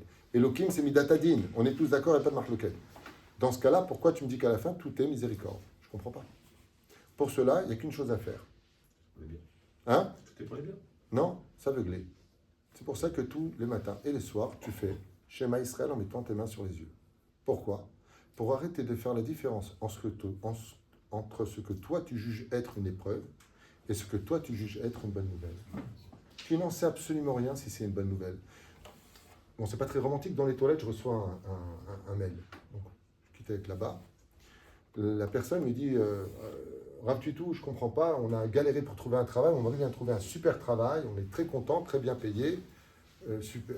Donc le mail que tu m'as envoyé d'ailleurs, truc. Donc je lis, tu vois, la cravate. Parce que les gens, ils aiment bien écrire. Le problème, c'est qu'il y a plein de femmes là-bas et mon couple, 22 ans de mariage, il est en train de s'effondrer et patati patata et patati patata. Je comprends pas, elle comprend, ça va être une super bonne nouvelle, il a trouvé un super travail, bah sauf, ça va séparer son couple. Qu'est-ce qui te dit qu'une bonne nouvelle, c'est une bonne nouvelle et qu'une mauvaise nouvelle, c'est une mauvaise nouvelle? Réponse, le temps. Comme le temps est au-delà de l'horizon qu'on peut voir, qu'est-ce qu'on fait? Shema Israël. Donc tu mets tes mains pour dire j'accepte l'idée de ne pas comprendre ce que je suis en train de vivre. Et ça, c'est le secret de Yosef. Étant donné que Yaakov fait la différence entre les bonnes nouvelles et les mauvaises, comme il le dira à la vanne, Aseret Monim, tu m'as arnaqué plus de 1000 fois, il lui dit. Mashma Mikan, qui sait ce qui est droit de ce qui ne l'est pas. C'est grâce à ces épreuves qu'il a subies qu'il a pu avoir les 12 tribus. Et la réponse lui sera donnée quand? Dans cette paracha. Ne t'inquiète pas, je dirai à Yosef de mettre ta main sur tes yeux. Pourquoi? Parce que tant que tu crois voir avec ton œil droit et ton œil gauche la vérité, moi je te réponds dans le schéma Israël, Vélo tatour, ne suis ni ton cœur ni tes yeux. Bouche-les, mets tes mains sur. Pourquoi? Parce que si tu suis tes yeux et ton cœur, tu vas commencer à juger ce qui est bon de ce qui n'est pas. Et ça, c'est l'erreur des frères. D'où l'intervention de Yosef. Arrêtez, vous m'avez saoulé. Ok, excusez-vous, vous avez été un bâton, il n'y a pas de problème, mais comprenez que tout ce qui nous arrive à cela. J'ai répondu tout à l'heure à mon épouse, dans ce cas-là, est-ce que les frères avaient raison ou pas? Punaise, ils ont vachement morflé, ils auraient dit peut-être plus encore s'excuser. Oui. Regardez bien la réponse de Yosef dans la paracha de Vaïchi que vous allez lire ce Shabbat. Ils enterrent Yosef, et ils enterrent Yaakov Avinu, Nachon. Bon, ils enterrent aussi Yosef à la fin, ceci étant. Ça commence avec l'enterrement de Yaakov et ça finit avec l'enterrement de Yosef. C'est joyeux. Quelle est la première réaction en revenant de l'enterrement de Yaakov que les frères viendront dire à Yosef? Regardez bien, après tout ce qu'on a lu, les frères viennent vers Yosef et lui disent bon, maintenant que papa est mort, tu vas te venger? Vous réalisez ce que je viens de vous dire? Les frères viennent, non, mais on parle de tzadikim gumurim, c'est-à-dire que Chazam ils disent qu'aucune bouche n'est assez propre pour parler des frères. On parle de gens qui sont bien au-delà de tout ce que vous avez connu comme rabbinim, bien au-dessus. Comme on le dit, Elokeinu, Avraham, d'accord? Les Vnei Venehem, on parle des Shvatim, Shifteya, ils sont appelés les tribus de Dieu. Ils ont un niveau de Gdusha qu'on ne peut pas comprendre. C'est-à-dire que même les Tanim, quand ils parlaient des Avot HaKadoshim et des 12 tribus d'Israël, ils tremblaient. On ne parle pas de n'importe qui. Ça veut dire que leur niveau d'Emouna existe. Il existe sur terre. Qu'est-ce que répond Yosef? Je vous en supplie. Qu'est-ce que répond Yosef à ses frères? Il met un terme à cette discussion en disant Atem, chashavtem lera, ve'elokim, pas avaya, ve'elokim, chashava letova. Pendant que vous étiez en train de voir les actions avec vos yeux, vous avez vu le mal. Vous avez fait du mal. Il dit par contre, c'est bizarre parce que moi, je n'étais pas au niveau des yeux de Dieu. Ki aïn ba'in irush ascension. Moi, j'étais dans la pensée divine. Et dans la pensée divine, même Moshe Rabbeinu a eu du mal. Shenemar ar-enina et kevodecha. Montre-moi de grâce comment tu diriges le monde. Qu'est-ce qu'il lui répond à Kadosh Baruch Hu, Moshe? Ki lo ir'ani adam v'chai. Tant que tu me regarderas avec tes yeux, tu ne pourras pas me voir. Pourquoi? Qui est considéré comme mort alors qu'il est encore vivant? L'aveugle. Et donc, qu'est-ce qu'il dit Hachem? Tant que tu veux voir la vérité avec tes yeux, tu ne pourras pas me voir. Tu veux commencer à voir la vérité, commence à fermer tes yeux. Seul si tu arrêtes de me juger, dit Hachem, et que tu me fais confiance, eh bien, on voit que l'apogée est extraordinaire. C'est extraordinaire. Les frères sont persuadés qu'ils ont une part de responsabilité, ils ont tellement les boules qu'ils vont créer la mort de leurs descendants. Ils vont créer les 10 martyrs. Et Yosef, il est où dans les 10 martyrs? Il est nulle part. Et qu'est-ce qui arrive à Yosef? Rien du tout. Et son aïeux, comment s'appelle son aïeux? Celui qui va faire entrer les enfants d'Israël en Israël. Yoshua bin Nun, il rentre vainqueur. Vous savez pourquoi il est rentré vainqueur? Parce que Yosef est positif. Il n'a jamais jugé Dieu, il ne s'est jamais plaint. Sa descendance, il gagne du début jusqu'à la fin, tel point qu'il passe même avant Yehuda. Va yerei Yehuda me'echav. Il descend de ses frères. Et il va yar, et il a vu. Et il va se marier, il va avoir 3 fils. Onen, comme vous le savez, Onan et Shelah. Il ne va pas vouloir donner Tamar. Et il a vu une prostituée. La Torah nous met en garde. La Torah nous met en garde. Arrête de voir ce que tes yeux te montrent. Essaie de passer à un autre degré qui est le petit bonbon. C'est quoi ce petit bonbon avec toutes les épreuves qu'on a eues? Besinat chinam harad bet hamikdash ou be'avat chinam yibnei bet hamikdash. Vezé Pérouche Adava pour lequel je vous ai noté ici très rapidement pour ne pas allonger. Ve'eluhen advarim sha'adam yedabahem. Et voici les choses que chacun doit savoir. Dans ce monde, tout ce qui nous arrive est ou dû 1. Tikkun. 2. Réincarnation Gilgul. 3. Akol et Tovato. Dieu prépare son avenir. C'est le cas de Yosef Hatzadik en l'occurrence. Et Acharon. Akol Taloui Be'emuna. Pour cela, il y a un verset qui est extraordinaire que vous dites tout le temps. Un verset que je vous conseille de dire, mesdames, particulièrement tous les matins. Dès que vous avez dit Modani Fenecha, vous avez la prière, ne partez jamais de la maison avant de dire, c'est une grande ségoula, Mizmor Letoda. Et regardez bien ce qui a marqué là-bas. Dans Mizmor Letoda, le dernier verset, d'ailleurs qu'on lit à Shabbat aussi le vendredi soir, on va dire Ki Tov Adonai Leolam Chazo Ve'ador Vador Trimunato. Si tu veux voir le chesed d'Hachem, de génération en génération. Nachon, et d'or vador, emunato. Ça va dépendre essentiellement de la emuna. Alors, tout à l'heure, on a parlé des frères que c'était des gens qui avaient un niveau exceptionnel. Tu es en train de me dire que les frères n'avaient pas d'emuna? Vadaï qu'ils en ont. Le problème, c'est qu'il existe 4 niveaux d'emuna. Et c'est ce que je voudrais partager avec vous. Après ça, je vous raconte quelques histoires, vous achetez quelques livres et je me casse. Je programme comme ça, c'est clair.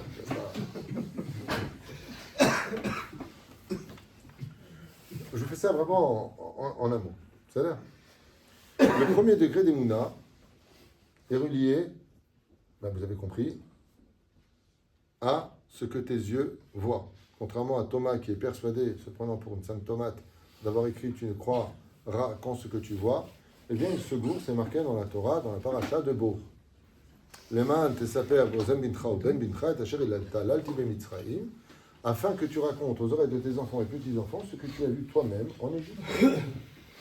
Vous avez remarqué que dans la Haggadah de Pessah, ouais, on nous donne le nom des rues, des acteurs. Ils sont sortis quel jour, quelle date, quel mois? Bon, le 15 Nissan, 14 Nissan c'est le Korban. D'accord? Donc ils sont sortis le 15 du mois de Nissan, le matin ou le soir? Bonne matin. Pourquoi le matin, Rachidi? Pour pas qu'on dise c'est des voleurs. Ils sont à Chatzot Laïla, ils sont sortis Pharaon, et au matin ils sont sortis. D'accord? Où est-ce qu'ils sont arrivés? Ils ont tourné, ils sont partis où? La Torah te dit Moul Baal Tsephon, en face de la mer des roseaux. Ouais? Si la Torah te donne tellement de détails, le nom des rues, le nom des régions, quel jour, quelle date, pourquoi? Parce qu'on l'a vécu. Et Dieu nous dit maintenant que tu es témoin oculaire, tu dois le raconter à tes enfants et petits-enfants. Donc, comment s'appelle cette émouna-là? Elle s'appelle la Haggadah. C'est-à-dire l'Er Vetagid Masheraïta. Cette émouna-là, nous sommes obligés d'avoir dans le Beth Midrash. C'est le premier degré de Mouna. Quelqu'un te dit, le Rambam dit dans le traité de Melachim. Tu es en droit, comme on le faisait quand j'étais au collège à Jérusalem avec mon Rav. Un Avraire disait quelque chose, il dit, alors il comme ça, montre-moi ce que tu viens de dire. Est-ce que c'est une insulte? Au contraire. Amevi, comme ça dit la 11e Mishnah du la Braïta de Masechet Avot, Amevi Beshem Ombro Mevi Geoula Laolam. Tu dis des choses, montre tes références. D'où tu sors? D'où tu sors des choses? Enfin, mon épouse, que Dieu la bénisse, je rentre le soir, elle me dit le Rav Intel, il a dit ça. Je dis, le Rav Intel, il a dit des bêtises.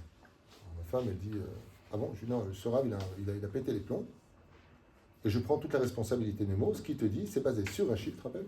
Je vais à Sifria, je sors le livre, je dis voilà, c'est basé sur la fin de la paracha de Noach. Et Rachid dit absolument pas ça. Il me dit mais c'est exactement ce qu'il dit, c'est la même référence que tu viens de donner. Mais c'est bizarre, je viens, mon épouse, et lit ce que dit Rachid. Il le traduit comme il le veut. Ce qu'il dit, c'est Sheker Gamour. Moutarlo, lui, il comprend comme ça, qui montre ses références. Le problème qu'il y a, c'est que par la suite, on s'est rendu compte que vraiment, il avait des plans qui n'avaient rien à voir avec l'Irat Shamaï. Bekitso, sans rentrer dans les détails, Shazor Bitchouva. Aval Ben Ataïm, Moutarli, toi tu dis un truc, c'est marqué. Montre-moi que c'est marqué. Miyamar Shevanta, Zemouta, ça s'appelle la Haggadah. La Haggadah de Pessah, Matzazo Lama, on dit dans la Haggadah, Kiyatsu Ben Israël Bechipazon, parce qu'on est sorti rapidement et que le pain n'a pas eu le temps de lever. Quand on monte la Zroa, on ne touche pas la Zroa. On dit Pessah Zé, Mazé Pessah, Shasimu, Kravat Korban Pessah, qu'on a pris le. Pourquoi tu me donnes tellement de détails?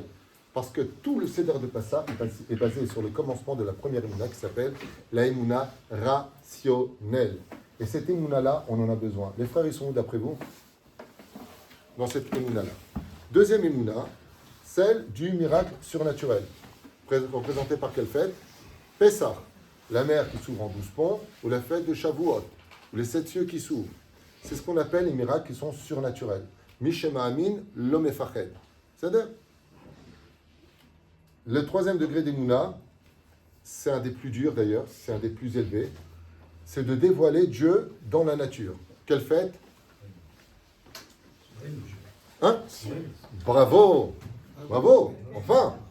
C'est la plus haute des fêtes. Pourquoi? Pour oui, la Megillat Esther. Qu'est-ce que c'est la Megillat Esther? C'est une histoire d'amour entre un homme et une femme, ok? Avec un sceau qui est donné, qui passe de Haman à Mordechai, ok? Ben, est-ce qu'il y a un seul miracle dans la Megillat Esther? Un seul miracle.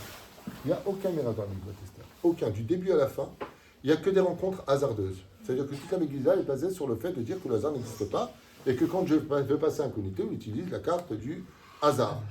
Alors, quel est le but de la Megillat Esther? De dévoiler Akadosh Baruch Hu dans le miracle. Je vous donne un exemple. Vous avez travaillé pendant 26 jours dans le mois. Vous êtes crevé, vous êtes massacré, vous avez le dos qui fait mal, et votre patron vous donne votre chèque. Il y a deux façons de le vivre. Ok, merci, salut. Ben quoi, j'ai travaillé, je mérite quoi. C'est pas un miracle. Ben, d'abord qu'il ait pu te payer, c'est un miracle. Demande à ceux qui ne sont pas payés depuis des mois. Que le chèque ne revient pas à payer, c'est un miracle. Que tu as trouvé un travail, c'est un miracle. Que tu n'es plus te lever tous les matins pour y accéder, c'est un miracle. Tu n'as pas eu le dos coincé, c'est un miracle. Il n'y a que celui qui le vivra et qui te dira, tu as bien de la chance de. Enfin, une personne qui a descendu m'a raconté les escaliers pour aller travailler au bureau. Elle s'est foulée la cheville, elle est restée 3 jours bloquée à la maison. Et là, c'est là qu'elle s'est rendue compte que de marcher, c'est un miracle quand elle a pu remarcher sans douleur. La reine, il y a ce qu'on appelle le troisième niveau des moumins qui s'appelle dévoiler à Kadosh Baruch Hu, là où on peut dire que c'est l'effet de la nature, le roulement naturel, ce qu'on appelle Midat HaElokim. Et c'est pour ça que Yosef dévoile Dieu dans le naturel. Et il fait constamment appel à Tem Chashavtem Ve'Elokim Chashav Aletova. Pourquoi? Parce que Yosef Hatzadik dévoile Dieu là où le naturel aurait pu prendre la place de Dieu. Et le dernier, qui est le niveau de Yosef Hatzadik dans l'absolu, donc Yosef il a les 4 niveaux, comme vous l'avez compris, c'est d'être capable de voir Akadosh Baruch Hu et de ne plus voir les hommes. Vous connaissez cette histoire du chassid, ça fait l'une des journaux à l'époque, Idiot Achronot, Marie, Baaretz. Il y a un chassid, Amia Sharim, c'est un vieux chassid, il se fait écraser par un bus. Donc il tombe par terre, le bus arrive, il arrive au procès. Et donc le juge, c'est pas un Dayan, hein, le juge il lui dit c'est ce chauffeur qui vous a écrasé. Il dit ah non. Je lui dis ah, pourquoi il est là? Alors l'avocat il dit non, mais c'est le chauffeur. Alors, je lui dis est-ce que vous reconnaissez? Est-ce que c'est le chauffeur qui vous a écrasé? Il dit ah non. Alors il dit c'est qui? Il a dit c'est Dieu qui m'a écrasé. Le juge il a compris qu'il est tombé sur un quart. Là il est tombé sur un quart.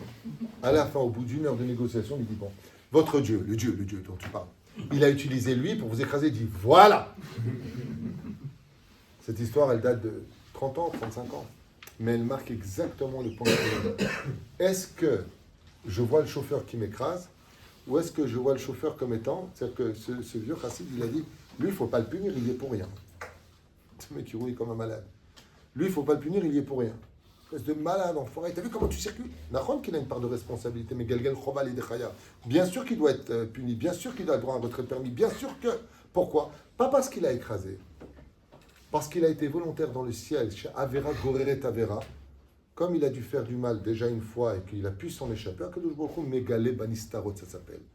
Mais la reine, ça c'est le niveau de Al Tistakel B'Mashesh Lefanecha, il a comprend que quelqu'un tient les choses. D'ailleurs, j'ai une question à vous poser. Dans la série Tanit de Daf Kafel, Famud Aleph, on nous parle de Rabbi Nahum de Gamzo. Et là-bas, on nous dit que Rabbi Gamzo, il disait Gamzo, les. Heureusement qu'il ne parle pas le verlan, c'est vrai. Gamzo, les vatos. Hein? Qu'est-ce que ça veut dire Gamzo, les Tova? Pour le bien, tout, c'est pour le bien. Même ça, c'est pour le bien. Pour le bien, on Même croit ça, pas. Même ça, c'est pour le bien. Ça veut dire que même ça, c'est pour le bien, ça veut dire que c'est. Mauvais. Ça veut dire que c'est mauvais. Ce que veut dire. Ben, voilà, c'est pas terrible. Ce que disait Rabbi Nahum de Gamzo, c'est que le mal, c'est pour le bien. Ça veut dire qu'il faut que la femme tombe nida pour avoir une ovule et enfin tomber enceinte. C'est-à-dire que quand tu dis Gamzo, le Chida Kadosh explique, le mot Gam, c'est péjoratif. Par contre, c'est pour ça que quand on est en famille, c'est Inematov Umaneim, Shevet Achim, Mazé Gam Yahad. Vous savez que quand deux sœurs se rencontrent après beaucoup d'années, les meilleurs moments, c'est quand elles se voient et quand elles se quittent. Pourquoi? Parce que automatiquement, après, alors, Gam, Yahad, quand tu as toute la famille, oh, on est tellement content et ça explose. Lama, Gam, local.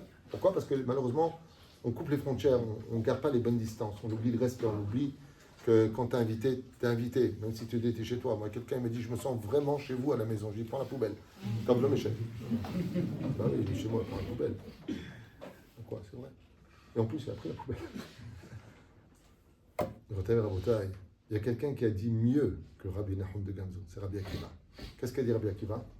Kol de Avid Rahamana, l'Etavan. Tout ce que fait Rahamana, tout ce que fait Akadosh Baruch Hu, c'est le bien. Ça veut dire que chez Rabbi Akiva, quel niveau il avait? Celui de Yosef Hatzadik. C'est pour ça que Rabbi Akiva est un netzos de Yosef Hatzadik. C'est pour lequel Rabbi Akiva il dit non, Kol de Avid Rahamana. C'est mamash et tavavid. Quand on fait la prison, on fait la prison. C'est-à-dire que ce que je vis maintenant, c'est le bien. Zé Pérouche d'abord. J'aimerais vous raconter une histoire que j'ai vécue très longtemps, 1994.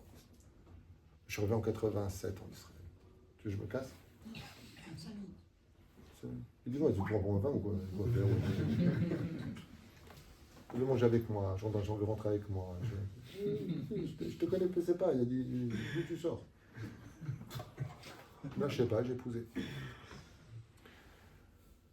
Ce que je vous raconte est une histoire véridique, pas qu'on m'a raconté, que j'ai vécu.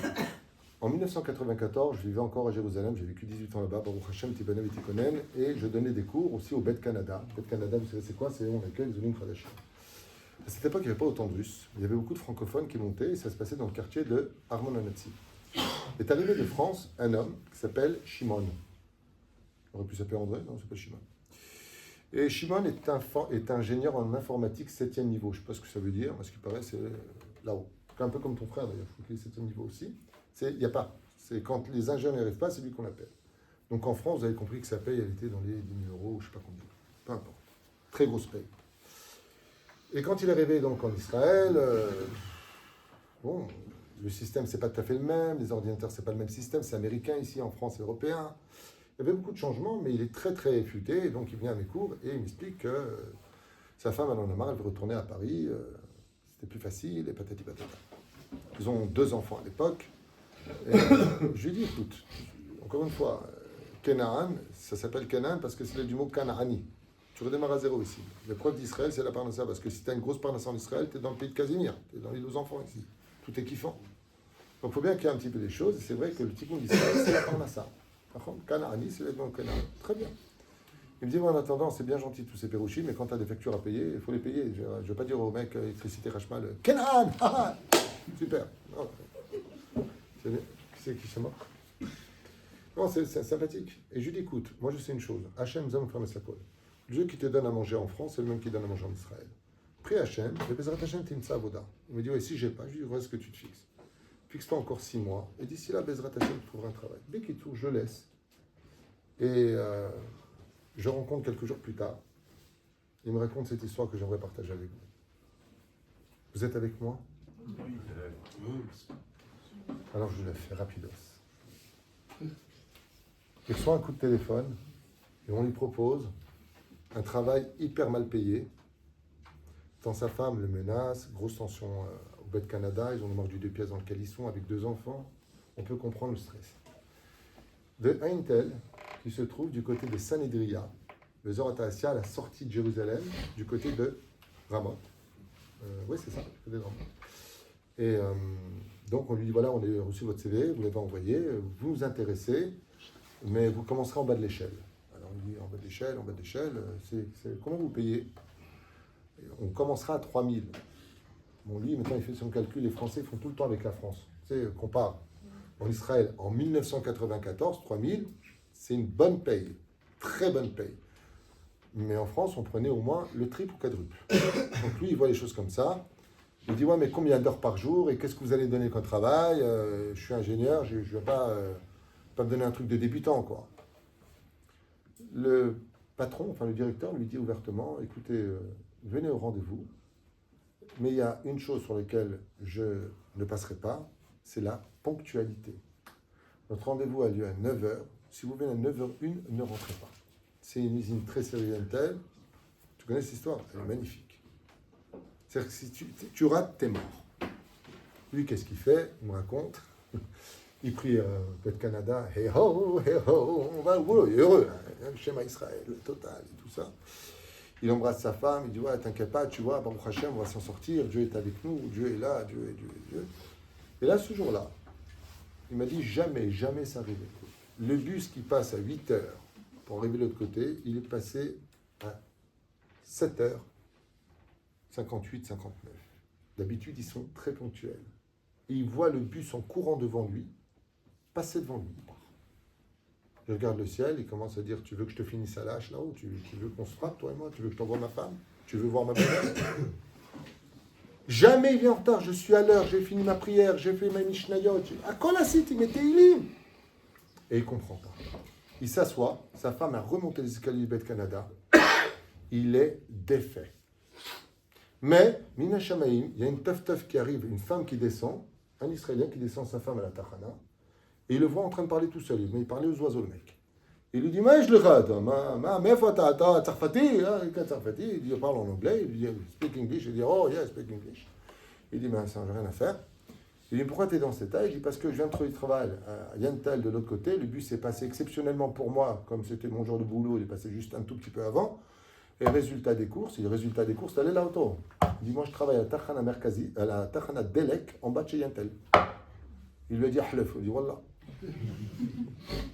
Il lui dit quoi? Il dit, moi, j'ai la Tachana Delek qui est en bas de chez Yantal. Monte dans la voiture, je t'emmène. Il bénit le chauffeur de bus, heureusement qu'il est passé, combien de Tachanot il aurait fait, et combien c'est long. Et ils vont direct. Et là, il est comme un fou, il est content, il parle en anglais avec lui, il serre la main, il voit qu'il est même en avance pour le boulot, donc il est heureux, le mec.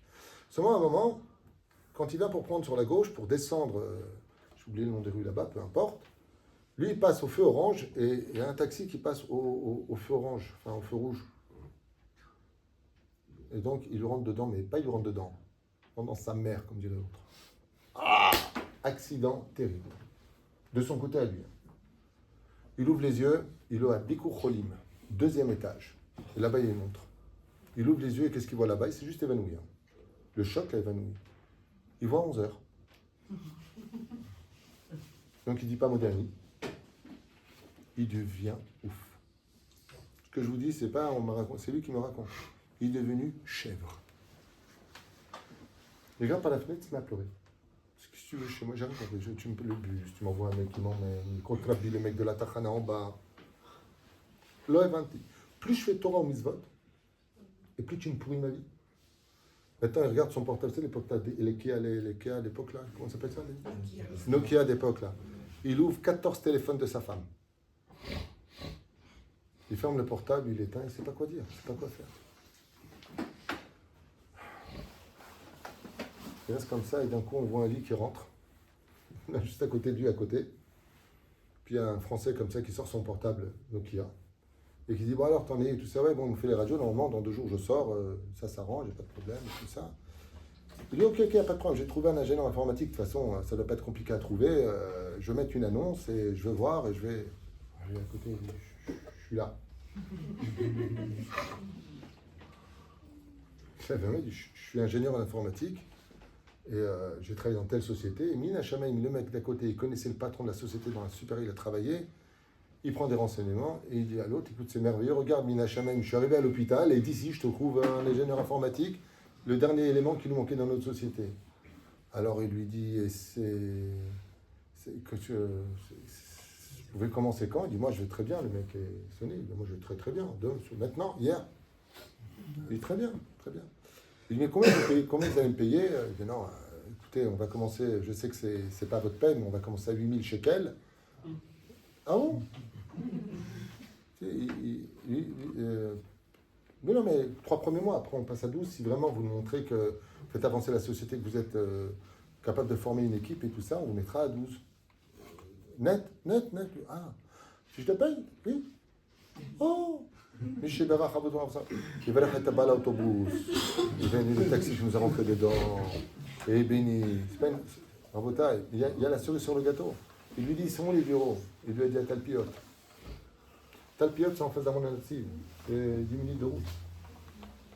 Alors il est venu me voir, il m'a dit, Rabbi David, quelle est ma teshuva? Je lui ai dit, ta teshuva, c'est d'avoir douté d'Hachem. C'est exactement ce que vient nous apprendre à la fin des temps. Quand viendra la fin des temps, qu'on aura tous ces nerfs, Akadosh Baruch Hu va nous dire Ani Hashem. Chazal Rabotenu nous disent, quand tu vas entendre de la bouche d'Akadosh Baruch Hu Ani Hashem, c'est pas qu'il va te dire je suis Dieu. C'est qu'au moment où il te le dit, il va t'expliquer exactement pourquoi chaque chose a eu lieu. Chaque événement a eu lieu. Quand tu auras les réponses, comme Yosef le dit, mais regardez, où est-ce que j'en suis? Comme moi j'ai mis la main sur mes yeux et que j'ai pas voulu voir si c'était Midat Hadin ou Midat HaChesed, j'ai simplement avancé. Mais j'ai positivé. J'ai dit quand j'étais en prison pendant 12 années, 12 ans de prison, vous vous rendez compte de quoi on parle? Sans Masgan en Égypte. Sans Masgan en Égypte. Il y a marqué Kol Asher Aya Ose Yosef Hashem Atzlach Beyado. Tout ce que faisait Yosef, et moi je pose la question, qu'est-ce que tu peux faire dans une prison qui réussisse? Il a lavé les barreaux. Waouh, fait du logis. Qu'est-ce qu'il y a à faire dans une prison? Perouche Davar, Yosef a dit tout ce qu'il faisait, il disait toujours Me'aseh v'natzliach. Beshem Hashem Me'aseh v'natzliach. c'est mamash miprinat kol David rachamana letavavid. C'est pas le mal va devenir du bien. C'est pas sois patient, ça va s'arranger. C'est que ça s'arrange déjà maintenant. Comme j'ai dit à une personne, quand ta voiture, tu l'as pas parce qu'elle est en révision, c'est une bonne nouvelle ou une mauvaise nouvelle? C'est une bonne nouvelle la révision. Ça va te permettre de rouler encore 1 an tranquillement. Est-ce que pendant qu'elle est en révision, tu dis du mal va sortir le bien? Tchouva ilo. Le problème, c'est que quand on est en révision, et quand on vit ce qu'on est en train de vivre, comme je l'ai déjà expliqué, dans la situation dans laquelle on a l'impression que Dieu a quitté le monde et qu'il a laissé dans les mains de l'homme, n'oublions pas que quand il y a un examen dans une classe, le professeur, quand il donne l'examen à passer, il passe parmi les élèves, mais c'est le seul qu'on n'entend pas. Pourquoi? Parce que nous sommes en période d'expérience. Cette épreuve, comme dit le Rav Dessler à la Vachalom dans Michtav et Eliyahu, c'est l'épreuve de la Emouna de ces 4 niveaux. À nous de savoir où est-ce qu'on appartient. Est-ce que le Seuf se met en colère une seule fois? Non. Vous savez pourquoi il ne se met pas en colère? Parce qu'on n'a pas le droit de se mettre en colère contre Dieu. Il aurait dû dire à ses frères, vous voyez ce que vous allez faire? Heureusement que Dieu est avec moi. Vous êtes des Réchaïm. C'est pas ce qu'il dit. Il dit, arrêtez de vous accuser. Étant donné qu'il a positivé sa position, il n'a jamais été fâché avec des gens qui lui ont fait du mal. Il n'y a pas d'espèce d'enfoiré, je vais te finir. Toi, alors même pas en rêve, je t'invite. Il n'y a pas de ça. Pourquoi? Parce qu'il ne voit pas l'homme. Il voit celui qui tient le peuple. Et à la fin des temps, Dieu se cachera au maximum pour qu'on le dévoile au summum de notre potentiel à travers notre émouna. Où tu me vois, où tu vois ce que tu veux voir. Si tu vois ce que tu veux voir, tu vas souffrir. Car tu deviendras prisonnier de tes émotions et de ton manque d'émouna. Ubedor vador, emunato. Shenemar tzadik beemunato yahyeh. Celui qui positive Bezrat Hashem, celui qui est olam, comme je les ai expliqué au niveau des mazalot. Les gens disent on m'a mis l'œil, on m'a fait ça, on m'a fait ça. J'ai dit à la personne, dis-moi, t'as déjà dit une fois, j'ai pas de mazal. Sa femme me dit tous les jours, tu viens de t'enterrer vivant, baba. Tu viens de dire j'ai pas de chance dans la vie. Je suis noir en ce moment. Bon, ça peut se traduire, t'es parti bronzer. Mais de dire je suis noir, tu viens d'apporter le noir chez toi. Ta parole va être créatrice. Quand tu dis à une personne, j'aurais jamais dû t'épouser, espérons que tu crèves, tu peux provoquer sa mort. Oui, c'est les Tunisiens énervés, il peut le dire, moi je te le dis. Avec la bouche ouverte et les pieds en éventail, hein, carrément. Vous êtes bouche d'abord. Le problème qu'on a, c'est que nos émotions l'emportent. Et celui qui a de la Emouna, Béhémet, restera toujours dans une position de passivité. J'ai plein d'autres histoires à vous raconter, ma femme me dit il faut qu'on se casse. Bon, je raconte encore une, allez. Allez, on y va après, on casse. Allez. Je range la feuille, comme ça, tout le monde est. Attends, je crois que j'avais noté un mot de fin à la fin. 2 secondes.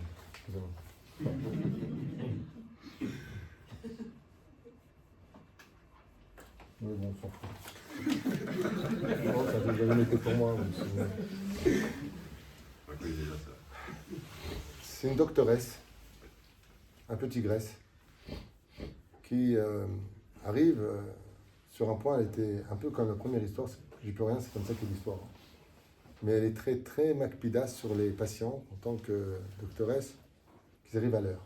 En général, c'est souvent eux qui ne sont pas à l'heure, mais elle, c'est une exception à la règle. Quand elle dit, toi, rendez-vous à 10h, elle a fini son travail. Elle était très minutieuse sur le domaine du travail.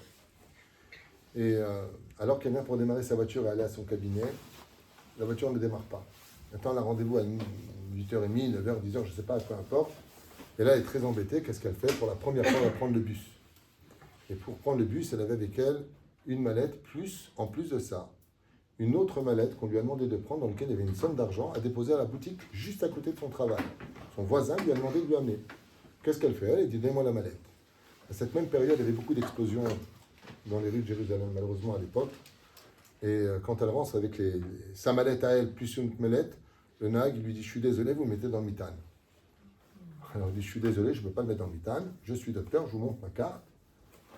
Et il lui a dit, vous pouvez montrer autant de cartes que vous voulez, les Arabes aussi ils ont des cartes, ils savent se déguiser, ils savent prendre des Français, je ne sais pas qui vous êtes, moi j'ai la responsabilité de 50 voyageurs, vous ne rentrerez pas dans ce bus. Elle commence à se fâcher avec lui, et elle lui dit, vous n'avez pas le droit de faire ça, ce n'est pas une grosse valise, il y a des lois, et elle commence à se prendre la tête avec lui, l'Israélienne qui ne se laisse pas faire. Qu'est-ce que fait le chauffeur de bus? Il éteint le moteur. Et il fait comme ça. Je suis désolé, nous avons une enquiquineuse ici qui a décidé de nous mettre la pagaille. Elle nous retarde tous, donc tant qu'elle ne descendra pas de mon bus, je ne partirai pas. Il lui dit voilà, il lui ouvre. Et qu'est-ce qu'elle lui dit? Elle lui dit, vous savez quoi? Vous avez raison. Je m'excuse auprès de vous toutes. Je vous ai toutes retardées. Seulement, moi, je suis assez pressé. Je ne peux pas laisser. Ce sont des affaires professionnelles dans le Mitan. Je vais me retirer et je vous présente à tous mes excuses. Elle descend de l'autobus et prie pour avoir un taxi. Le taxi, Mina Shemaim, ce coup-là, il arrive. C'est rare. Tu veux des taxis? Il n'y en a pas. T'en veux pas? Il s'arrête. Tu veux? C'est comme le stylo. J'ai ce problème chez moi à la maison. Chaque fois que je veux pas de stylo, il y en a partout. J'en veux un. Le seul que je trouve, quand Rabbi marche pas. Je sais pas, c'est vous, moi c'est comme ça. Bon, c'est après, c'est chacun son. C'est Dieu, il me fait des blagues. Elle prend le taxi et elle dit au taxi, je vous paye le double si vous arrivez à l'heure. Le taxi fait ce qu'il peut. Elle arrive boule à l'heure. Elle passe sa journée. Deuxième jour, troisième jour, elle est chez elle à la maison, le téléphone sonne. Il sonne toujours 2 fois. Bon, ça c'est un film. Le téléphone sonne toujours 2 fois. Là, il sonne 2 fois et elle répond. Elle a une dame au téléphone qui lui dit Shalom Uvracha. Shalom. Je suis la maman d'un tel.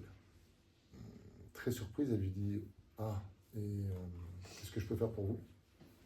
Il dit, vous savez que nos enfants étaient en Chidour. C'est une vraie histoire. Nos enfants étaient en Chidour et j'ai demandé à ma fille de rompre le Chidour. Parce que je me suis renseigné sur vous. Et on m'a dit que vous étiez une femme insolente, orgueilleuse, nerveuse. Donc on a eu peur pour... notre fille a été très bien éduquée sur le chemin de la Torah, de l'humilité, des mitzvot. Et je vous dis franchement, quand on s'est renseigné sur vous, on a dit, oh là là, elle est dure, il n'y a rien qui passe, elle est calculatrice. Elle lui dit, ok, bah merci pour le nom qu'on m'a fait, et pourquoi vous m'appelez dans ce cas-là? Elle dit, parce que je vous ai vu il y a 3 jours dans le bus.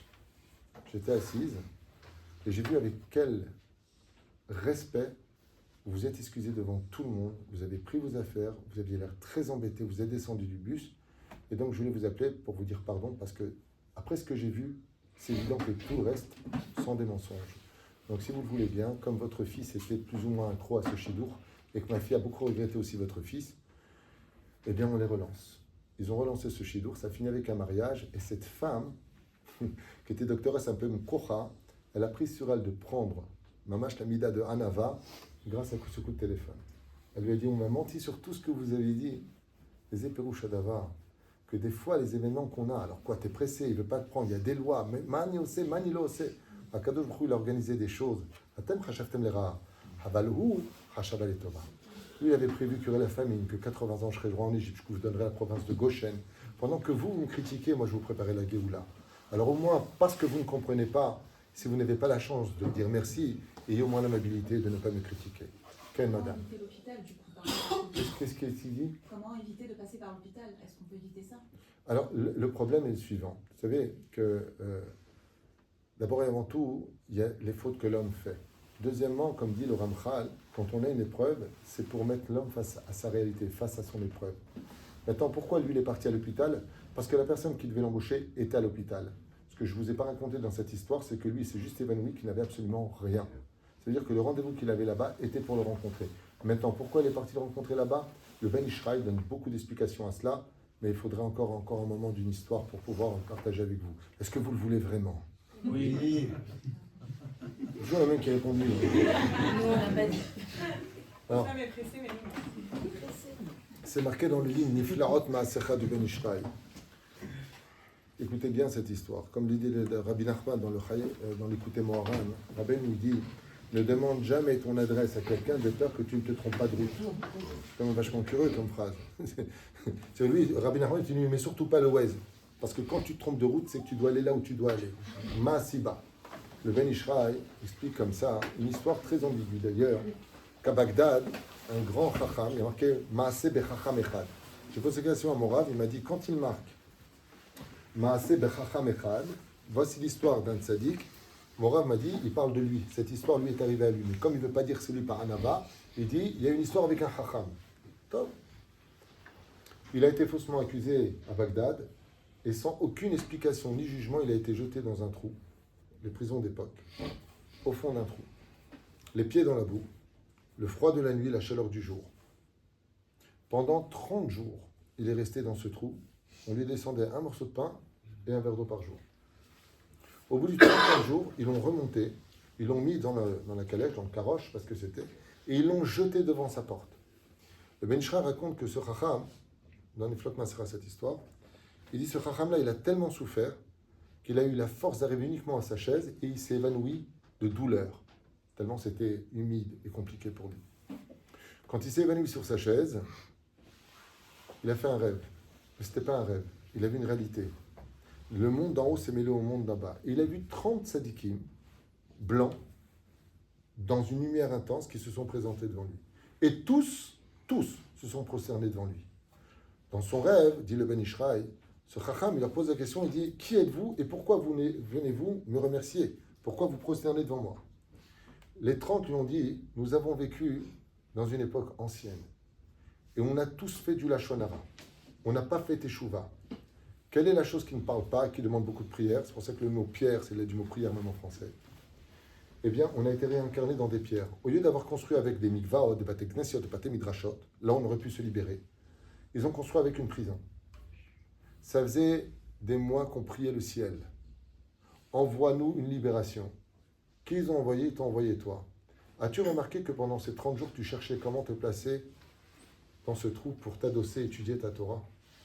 Eh bien, sache que si tu n'as pas trouvé chaque jour la place, c'est parce que chaque fois que tu t'es adossé contre une des pierres de la prison pour étudier la Torah, c'était pour nous libérer chacun de nous. Chaque fois que tu t'es adossé contre une pierre, tu as commencé à aller malmel mishnayot, tu as commencé à apprendre la Torah Baal Peh, tu as commencé à étudier la Torah, tu m'as libéré. Le deuxième jour, ça t'a fait mal, tu es parti chercher une autre pierre. Quand tu t'es adossé, tu as libéré le deuxième. Au bout du 30e jour que tu avais fini, il n'y avait plus aucune raison de te garder à l'intérieur. On a fait en sorte dans le ciel que le coupable puisse s'échapper du vol qui avait été fait au prince de l'époque, je ne sais pas qui est-ce, et que ça tombe sur toi, ils t'ont fait accuser toi. Mais en réalité, ils ont dit, c'est nous qui t'avons convoqué pour que tu nous sauves. Des fois, quand on arrive sur un lit d'hôpital, comme son papa, mon beau-père, à la Shalom, il est parti à l'hôpital. Il y avait un mec à côté, il n'a jamais essayé de films, il mettait les films tous les jours. Et là, c'est bien, je mets les films. Dans la vie, on ne sait pas pourquoi on est là-bas, mais ce qui est sûr et certain, c'est que si tu te retrouves dans un endroit et que tu ne sais pas pourquoi, fais tout de suite un télim, c'est parce que Dieu attend de toi, tu sanctifies le lieu. Lama, Rabbeinu, il dit, rentre pas dans les détails divins. Donc pourquoi il est rentré dans l'hôpital Bikocholim? Pourquoi Amilo Yodéa? Ce qui est sûr, c'est que la rencontre devait se passer là-bas et surtout pas ailleurs. Voilà. Ça, vas-y, Khazak, tu es par terre, tu dois te jeter, je t'en.